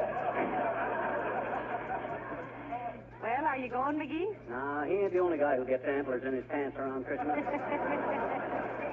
Now, let's see, you take those 4 packages there, and I'll carry these couple. Hey, what's in this big one here? Which one? This one. Oh, that. Why, that's a new aluminum baking dish I got for Aunt Sarah. Oh, a camisole, eh?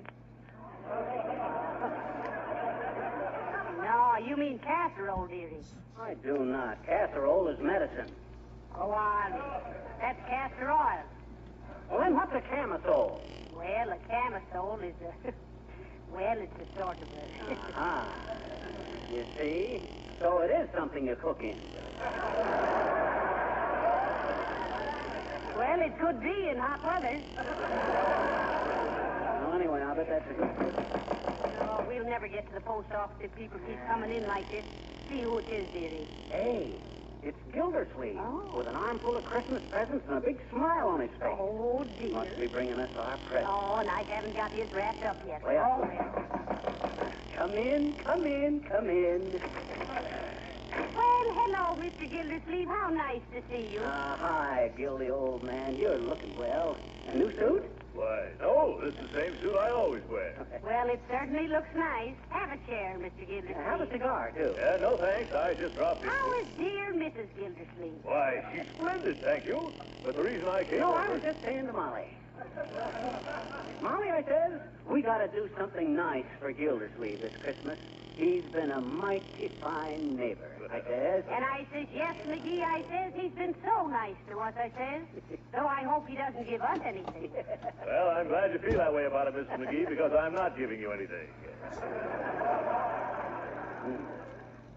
That is the same old suit you got on, ain't it? It's getting pretty baggy, too, if you ask me. Was there something you wanted, Mr. Gildersleeve? We were just leaving for the post office. Oh, yes. McGee told me this morning you were going to the post office. I just stopped in to see if you'd mail these packages for me while you were down there. Hey, wait a minute. Why, shucks, we already got more than we can... And I wish you'd buy me some stamps, too, while you're at it. Say, you might save time, Mr. Gildersleeve, to get your stamps at Kramer's drugstore. Oh, they're too expensive down there. What do you mean expensive? Stamps are the same everywhere. Yeah, I know, but I hate to go into a store and buy stamps. They don't make any profit on them. Oh, what's that? So, I usually make a few purchases to ease my conscience. Oh, I see. Yeah. The last time I bought a 2-cent stamp in the drugstore, I came home with a hot water bottle, toy submarine, 3 rolls of film, a rental detective story, and a couple of badminton rackets, and a big gob of hot fudge on my necktie. A guy as fat as you are has got no business eating hot fudge. Who's fat? Well, besides you, there's Oliver Hardy, Don Wilson, Paul Whiteman. You're a hard man, McGee.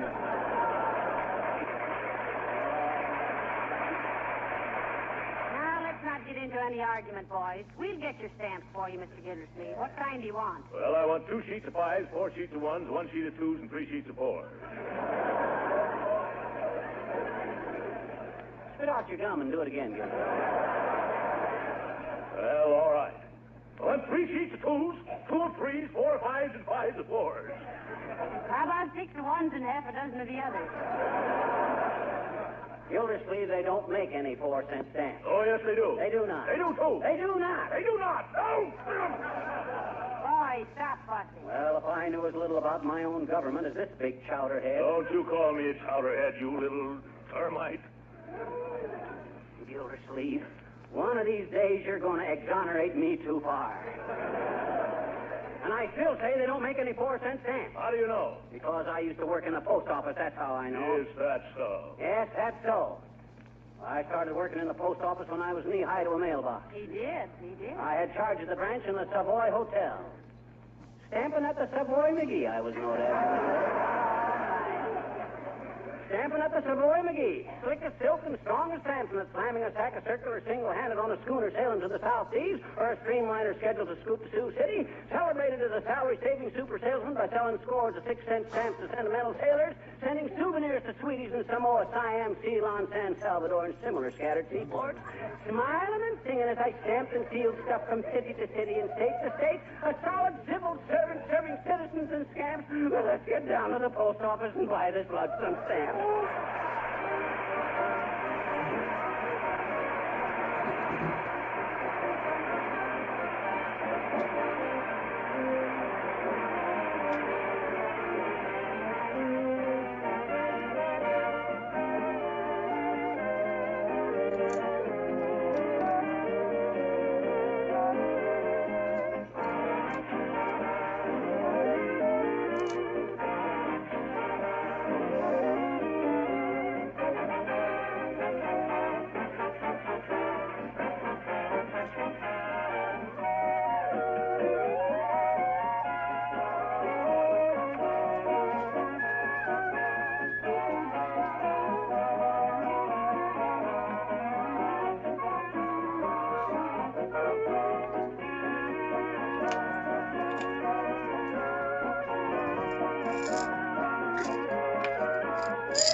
Down, sir. Where can I find the postal savings department? Boy, these packages are getting heavy, Molly. I'll sure be glad to unload them. Well, we won't unload them very quick, dearie. Huh? Look at the long lines in front of the windows. Oh, boy.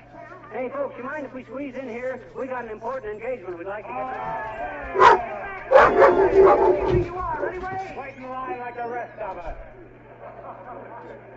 Maybe we better go to the end of the line, Molly. More democratic.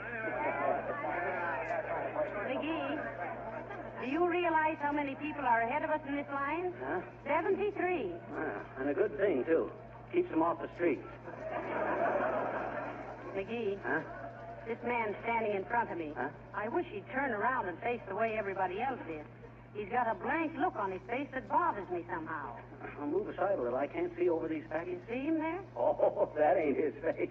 Hey, Bud, you got your toupee on backwards. My goodness, thanks, Claude.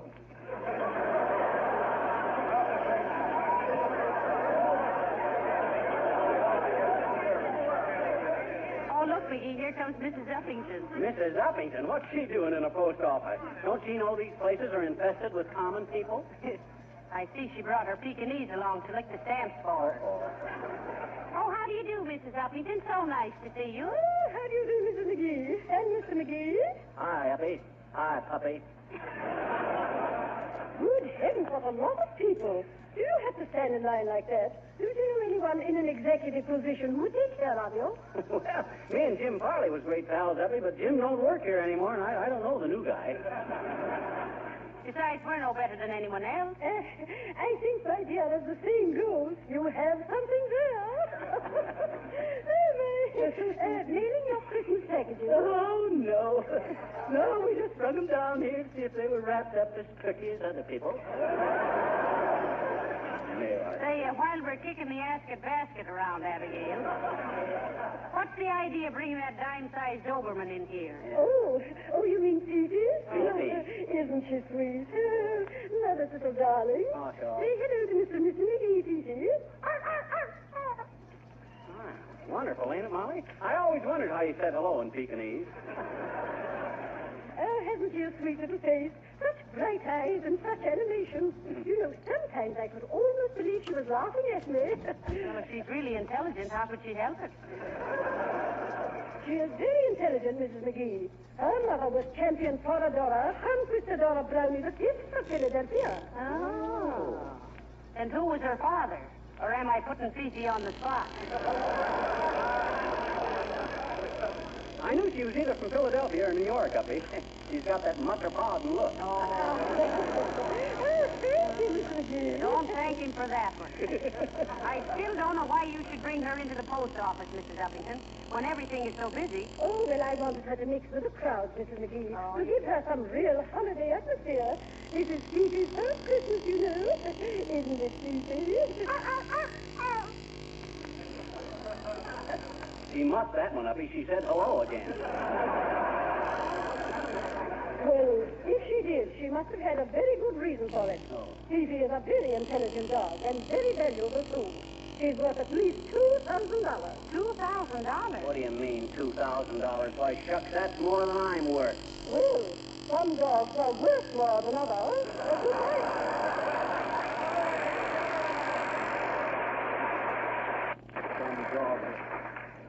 Dogs are worth more than others. Teddy Roosevelt played the Rough Riders with that one. Say, I wish we could get up to the window. This line hasn't moved 2 feet in a half hour. I'll take care of that. Watch me. Hey, up ahead there. Can't you move along any faster? Okay. I was just asking. You getting tired, Molly? I certainly am. My feet are beginning to agitate for better working conditions. Mine, too. I wish we could... Hi, mister.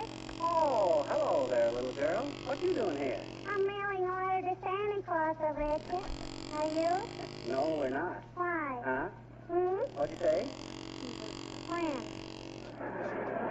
Never mind. What'd you ask Santa Claus in your letter? I asked him to make the man next door not mad at me anymore because I don't think he's going to give me anything for Christmas over at you. Well, what juvenile peccadillo aroused his antipathy, Gee, what's the matter with you?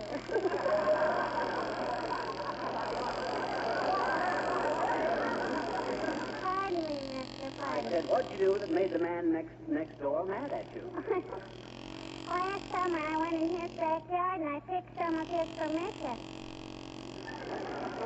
Some of his what? Permission. You know, it's a kind of a fruit that makes the picker pucker. Oh, I see what you mean. Well, why didn't you ask him if you could pick them? Well, I was afraid he wouldn't give his persimmon. You mean his permission? No, I picked his permission. Look, sis, you don't pick permission. You give persimmon. You persnip. Let's start over again and make it pears. All righty. Grizzly pears or teddy pears? So you're mailing a letter to Santa Claus, are you? Sure. You see, here it is. Oh, say, that's pretty good handwriting, sis. I know it. Don't tell me you wrote that. No, my papa wrote it. I always ask him to write my Santa Claus letter. Yeah, that's a very good idea. Sure it is, I bet you. All us kids do that because our papas all believe in Santa Claus. Oh, they do, eh? Sure. So why should we tell them any different if it makes them happy? Come on, mister.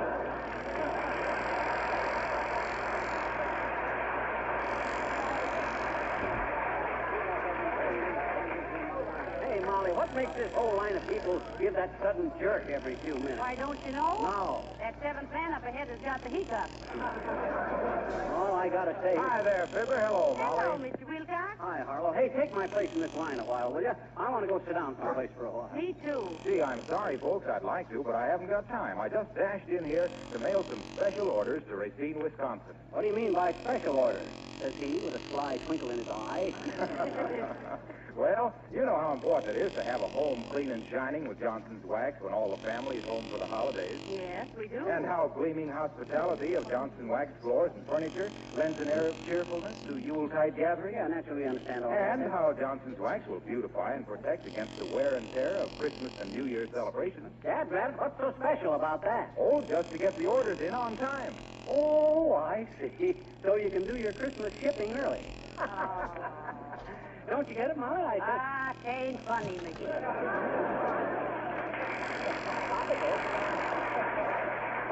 You are Christmas shipping early. That's pure golden banter for my money. Yeah, now, the only difference between Fibber and a corn crib is that you can hear the corn through his cracks. I'll see you later,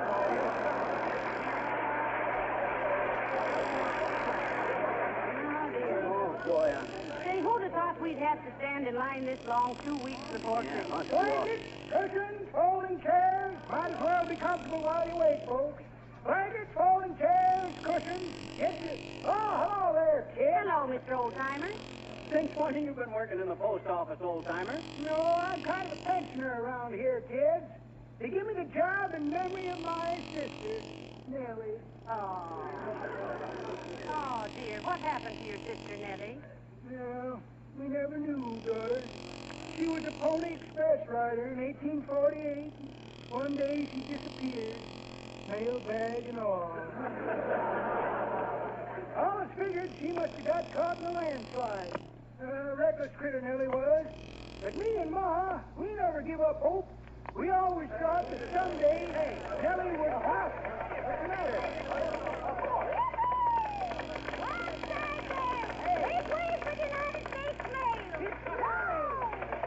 Hey, Nell, it's me, your brother. Hi, Roy. How's Ma? Hi. Where you been? Got caught by Indians. Just got away 3 days ago. They got great news for you, Roy. What? They discovered gold in California. You don't say. Yep. Climb up in the saddle, Roy. Soon as I deliver this mail, I gotta go home and get a clean shirt. This buckskin's beginning to chase me. Yes, sir. Make way for the U.S. mail. Yes, sir. I'm with you.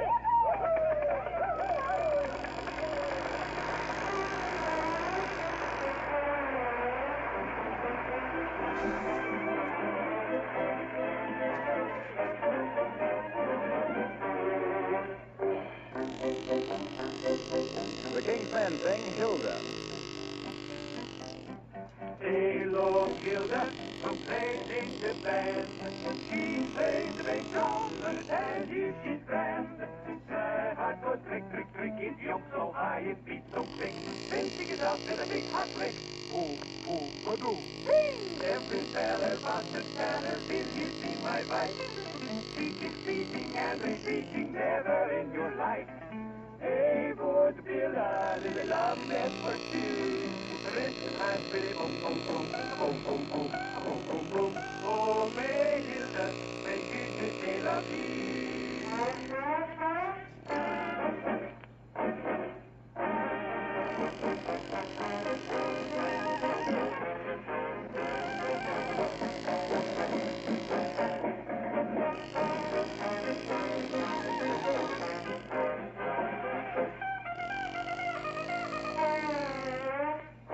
Oh, may Hilda, may goodness you have filled a big aching heart with gladness. It's your ending vein. And don't feel the day you say, hey, Bill, the nights are filled with sadness. Tell me, baby, man. Hey, Lord Hilda, who plays in the band. She plays the bass drum and tells you she's grand. My heart goes click, click, click, it jumps so high, it beats so quick. Then she gets up in a big hot lick. Every feller wants to tell her, will you see my wife? She keeps beating and repeating, never in your life. Hey, boy, still I did love just for two. Chris, I say, boom, boom, boom, just for two. Chris, I say, boom, boom, boom, boom, boom, boom, boom, boom, boom. Oh, my Hilda, make it daddy love you.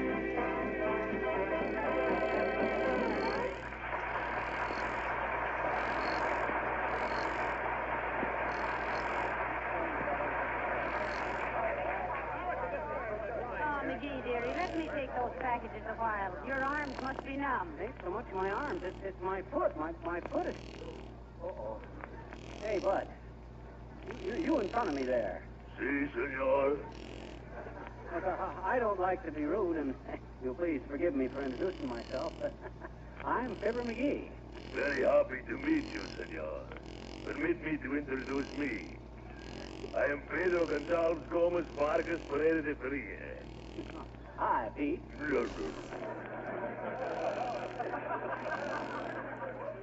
Now that we know each other, will you please get off my foot?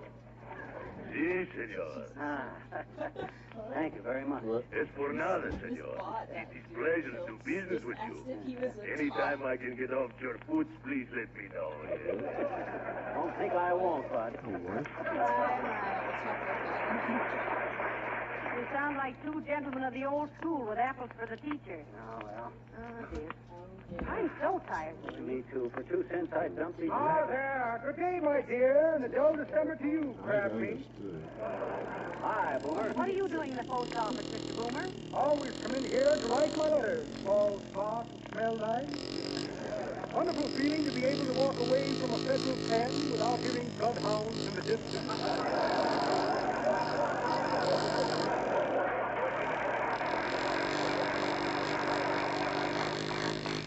I hope you're writing your dear old mother a Christmas letter, Mr. Boomer.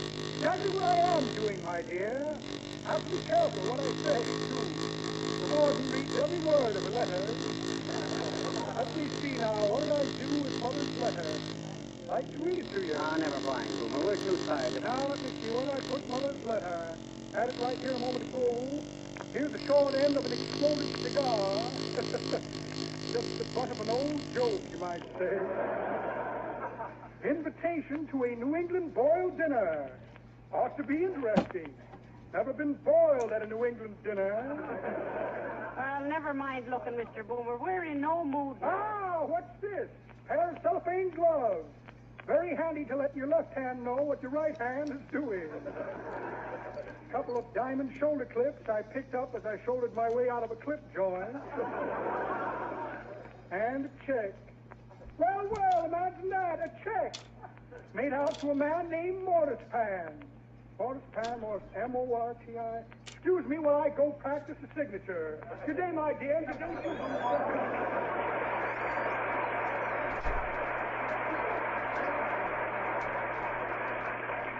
What a crook. Isn't he, though? He was born with a gold chisel in his mouth. How many ahead of us, dearie? I'm about ready to give up here. No, only 3 now, Molly. Just hang on. Oh, it's only 2. Lady just got through. Hold the packages to one side, dearie. I want to lean against you a few minutes. All right, you're next, madam.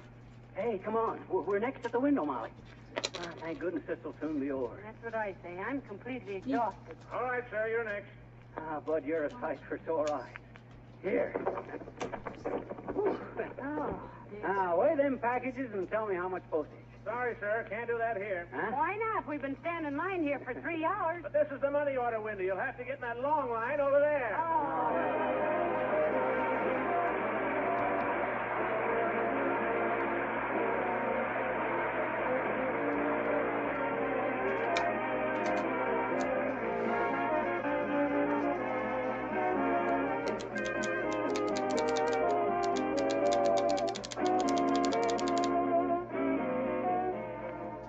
Fibber and Molly will be back in just a moment. Well, these certainly are busy times for all of us. There are so many more things to do than we can possibly squeeze into every 24 hours. That's probably one reason why so many women sing the praises of Johnson's self-polishing Glow Coat, the floor polisher that saves them so many hours of work. With Glow Coat, the care of floors, especially linoleum surfaces, is remarkably simple. There's practically no work to it at all. Just pour a little Glow Coat onto your clean floor, spread it around, and let it dry. Come back in 20 minutes to find a sparkling surface, colors bright and cheerful, protected against scratches and dirt. And Glow Coat will greatly lengthen the life of your linoleum, too. Ask your dealer for Johnson's Glow Coat in the familiar red and yellow can. And by the way, when you're making up your Christmas list, don't forget that either Glow Coat or Johnson's Wax makes a very useful and welcome gift for a friend.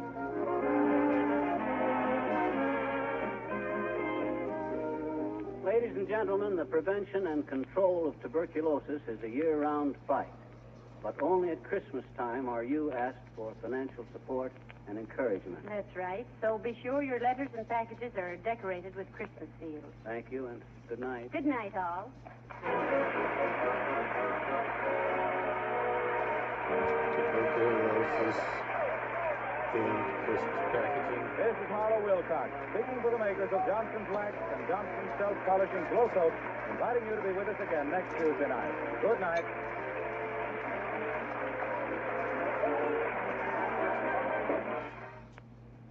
Would you rather drive a dull, dingy car or a sparkling, shiny one? Maybe you still think the job of wax polishing is costly or hard work. Then let me urge you to investigate and try Car New, Johnson's sensational, new, easy-to-use auto polish. Car New does two things at once. Both cleans and wax polishes in one operation, in half the time these jobs used to require. Car New's cost is low, and once you've seen what beautiful results it gives, you'll say with car owners everywhere, your car looks like new when you use Car New, spelled C-A-R-N-U. This is the National Broadcasting Company.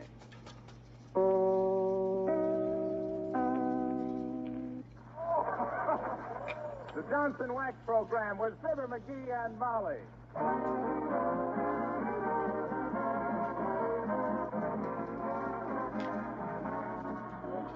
The makers of Johnson's Wax and Johnson's Self-Polishing Glow Coat present Fibber McGee and Molly, written by Don Quinn, with music by the King's Men and Billy Mills Orchestra. The show opens with Keep an Eye on Your Heart.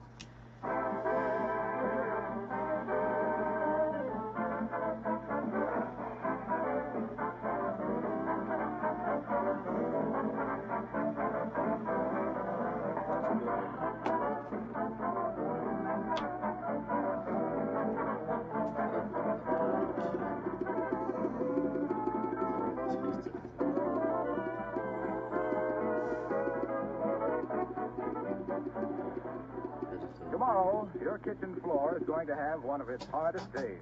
Does that worry you? Well, not if the linoleum is protected with Johnson's Self-Polishing Glow Coat. Then, no matter how many feet go scuffing and scraping across the floor, the linoleum itself is safe, unharmed. Also, if you should spill anything on the floor, a damp cloth quickly wipes it up. Not only that, but linoleum that is kept shining with Glow Coat is as bright and colorful as the day it was first put down. And everybody knows that it's easier to work in a cheerful kitchen than in a dull one. Johnson's Glow Coat, as you know, is self-polishing, which means it needs no rubbing or buffing, practically no work from you.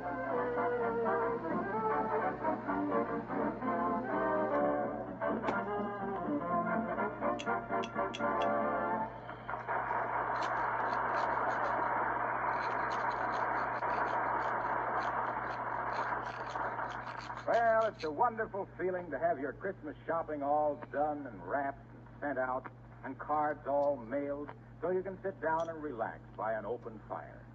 Ah, peace. It's wonderful.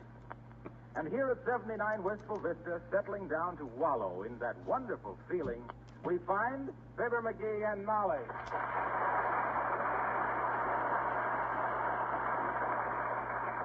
Ah, boy, ain't this a picture. Snow softly falling, candle in the window, fire in the fireplace. Yeah, and no wood in the basket.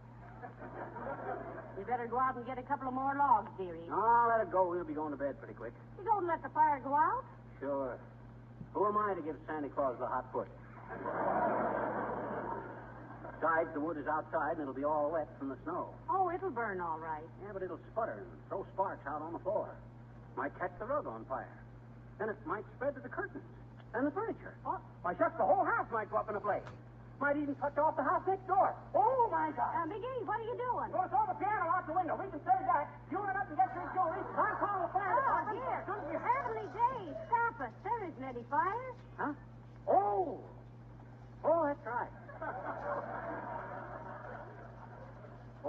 been a salesman. I can convince myself at almost anything. Oh, I wonder who that is. Come in.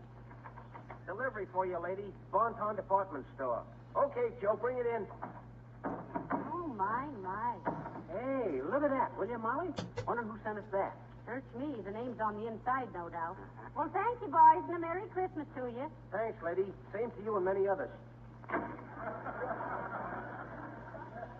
Heavenly day. What a whopping big package. Wonder what's in it. Well, what do you say we see who it's from? Might as well find out now. Oh, look, McGee. Here's the card on the wrapping. Well, who sent it to us? Oh, it isn't ours. Huh? It's addressed to Mr. Gildersleeve. They delivered it to the wrong house. No, but now look, maybe it's really ours, and they got Gildersleeve's name on it by mistake. Huh? Now, listen, don't be silly. Don't unwrap it any farther now. My goodness. No, sirree. I've started it. Now I'm going to see what it is. We can wrap it up again later. Where's the scissors? I got to cut this string. On the shelf in the hall closet. Okay, in here? Yeah. Hey, somebody must have straightened this.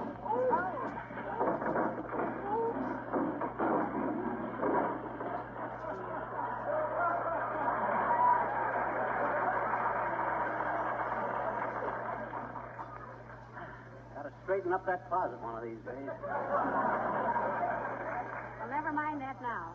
Bring the scissors and cut the string, if you must. And I don't think we should. But if we have to, hurry up. I want to see what's in it. Oh, for goodness sake. Look, McGee. A combination radio and phonograph. And beautiful, too. Some stranger must think pretty highly of Gildersleeve. How do you know it's a stranger? Must be if he thinks highly of Gildersleeve. Oh, look, it's got an automatic record changer. Plays 8 records in succession. Oh. Let's try it. You ought to try that one again. Let's now, try McGee, it. Huh? Let's try it. Oh, let's...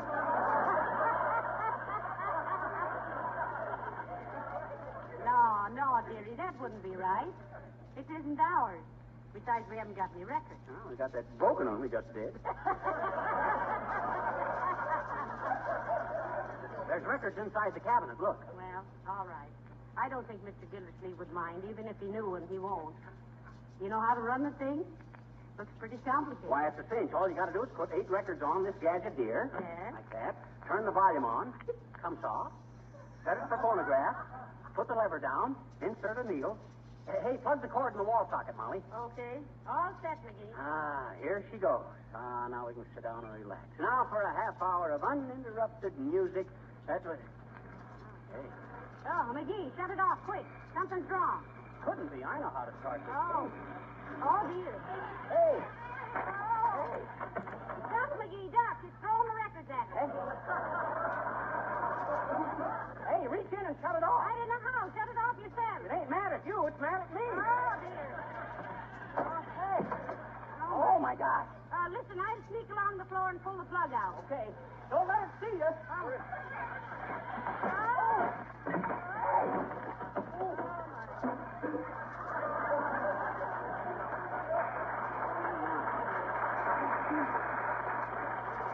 Heavenly days. The whole thing fell apart. Look at that pile of junk. We'll never get that put back together. What are we going to do? Oh, boy. We'll never be able to explain to Mr. Gildersleeve what... Oh, that's him now. Molly, don't answer the door. What do we do? Oh, McGee! Molly, there's only one thing to do. We got to get him a duplicate phonograph. But where? Same place this one came from. At the Bonton. Come on. Come on, we'll go out the back door. Oh, wait till I get my hat. Where's my hat? In the hall closet. I'll go bareheaded. Let's go.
Boy, look at that crowd in front of the bonton, Molly. We'll never be able to fight our way through that revolving door. Well, we've got to try it, McGee. Huh? It's our duty. Kiss me and let's go. Goodbye, Molly. And if I don't see you again inside, well, you've been a good wife, and I'm glad to have knew you. Thank you, dearie. And remember, whichever of us fights his way through, he must carry on. Goodbye, sweetheart. Goodbye. Are you ready? Ready. Okay. Signal. 16, 19, 42. Tip, head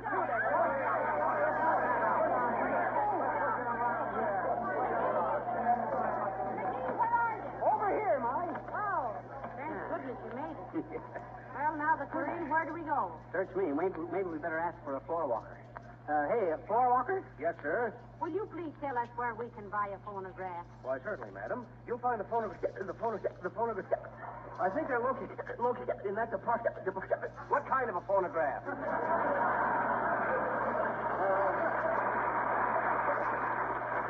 A combination phonograph and radio, Bud.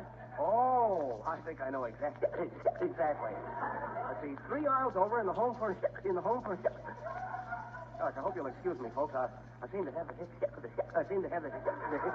Hiccup? Exactly. How did you know? You had me fooled. I thought you swallowed a cactus. 3 aisles over, eh? Well, much obliged, Bud. Oh, not at all, sir. Just ask for the manager of that department. The manager in charge of radios is Mr. Hannes.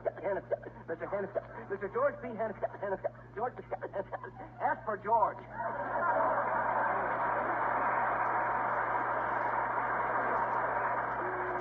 Fine floor walker. Say, incidentally, McGee, have you thought of the cost of this outfit we're getting? Yeah, but we got to do it anyway, Molly. We can arrange it on the budget plan. Budget plan? Yeah, you know, a life membership in the We Bit Off More Than We Could Chew club. Hey, Fibber, Molly. Who's that? Sounds like Wilcox. I'd know that voice anyway. Oh, there he is. Hi, Harlow. Hello, folks. Doing a little last-minute shopping? Yes, we are. What have you got there, Mr. Wilcox? Oh, this? Well, it's a Christmas present from the sponsor. I'm taking it up to get it framed. Framed? What is it? Well, now, that's a silly question, McGee. It must be a picture. Oh, not necessarily. I'd like to frame Uncle Dennis, and he's no picture. Oh, but this is a honey. Here, let me show you. There it is. Oh, well, heavenly days. A life-size photograph of Mr. Wilcox with a can of Johnson's wax in each hand. The beauty, isn't it? And just what I wanted. Sure looks like you, Harlow. Yeah. But maybe you can have it retouched. It certainly is a speaking likeness. Yes, sir. I almost expect to hear myself saying, Johnson's wax is the finest protection for floors and furniture that money can buy. That's funny. I can hear you saying that, too. And just look at those cans of wax there. Aren't they perfect? Beautiful. Why, it looks like you could take them right out of my hands and use them on the woodwork and lampshades and everything that needs a film of protection against wear and dampness and scratching. But why 2 cans? Ah, that's significant. Yes? On one hand, we have the paste wax, and on the other hand, the liquid wax is good, too. But look, it's the likeness of me that's so wonderful. Why, you'd almost expect me to step right out of the picture. Well, why don't you? Oh, all right. See you later, folks. So long, Harold. Merry Christmas. McGee, what makes you so rude to Mr. Wilcox all the time? He's such a nice lad. I know. I just throw that in for a dramatic conflict. I see. Look, we better go over this way, Molly. Hi, mister. Oh, hello there, little girl. What you doing down here in all this mob? Oh, I just came in to look at the doll. That's fun, ain't it? Before I was married, I used to... McGee. You thinking of buying one, sis? Oh, no. I was just looking at a new kind of a little doll is all. Maybe I can have one sometime if I'm a good girl. So it's an awful price to pay, I sometimes think. You think so, eh?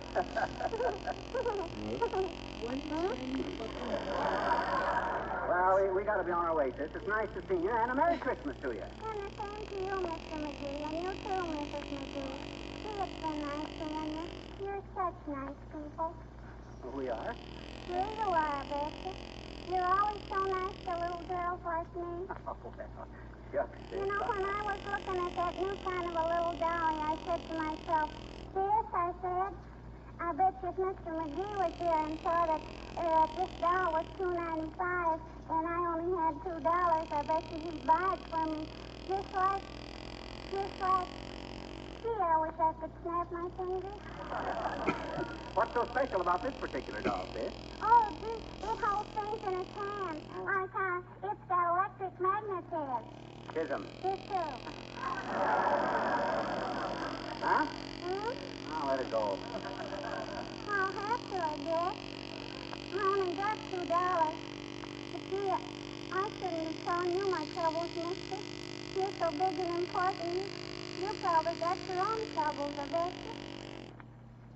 Well, goodbye. Oh, hey, wait a minute, sis. Wait a minute. Here. Here's extra buck. Now you go get that doll. Oh, mister, thanks ever so much. This is wonderful.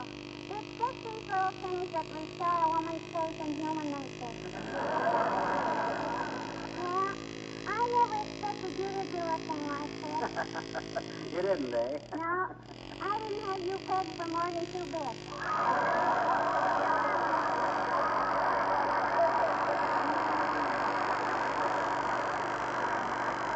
Hey, Molly, look, here's a radio just like the one that came for Gildersleeve. Oh, that's perfect.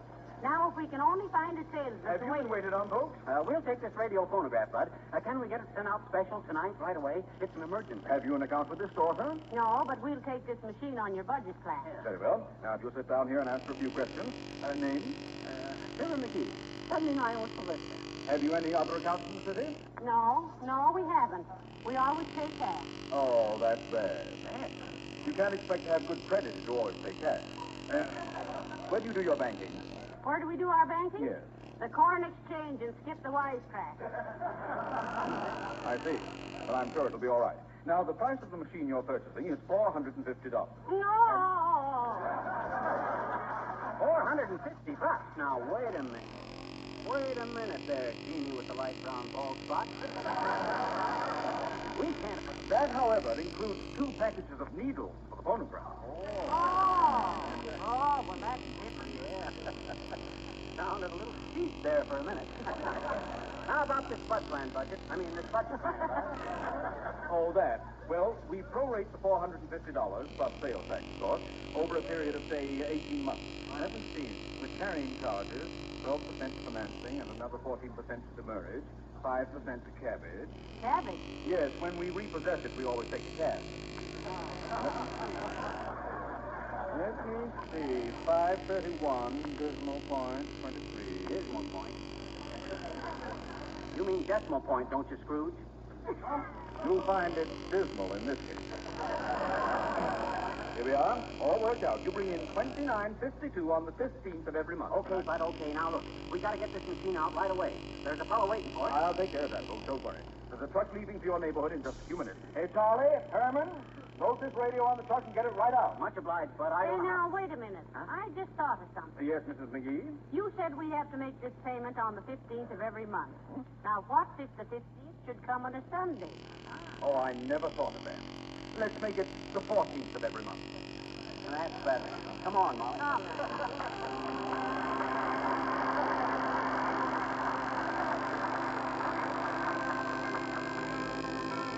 The King's Men, in the spirit of Christmas, sing Home Sweet Home.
Summer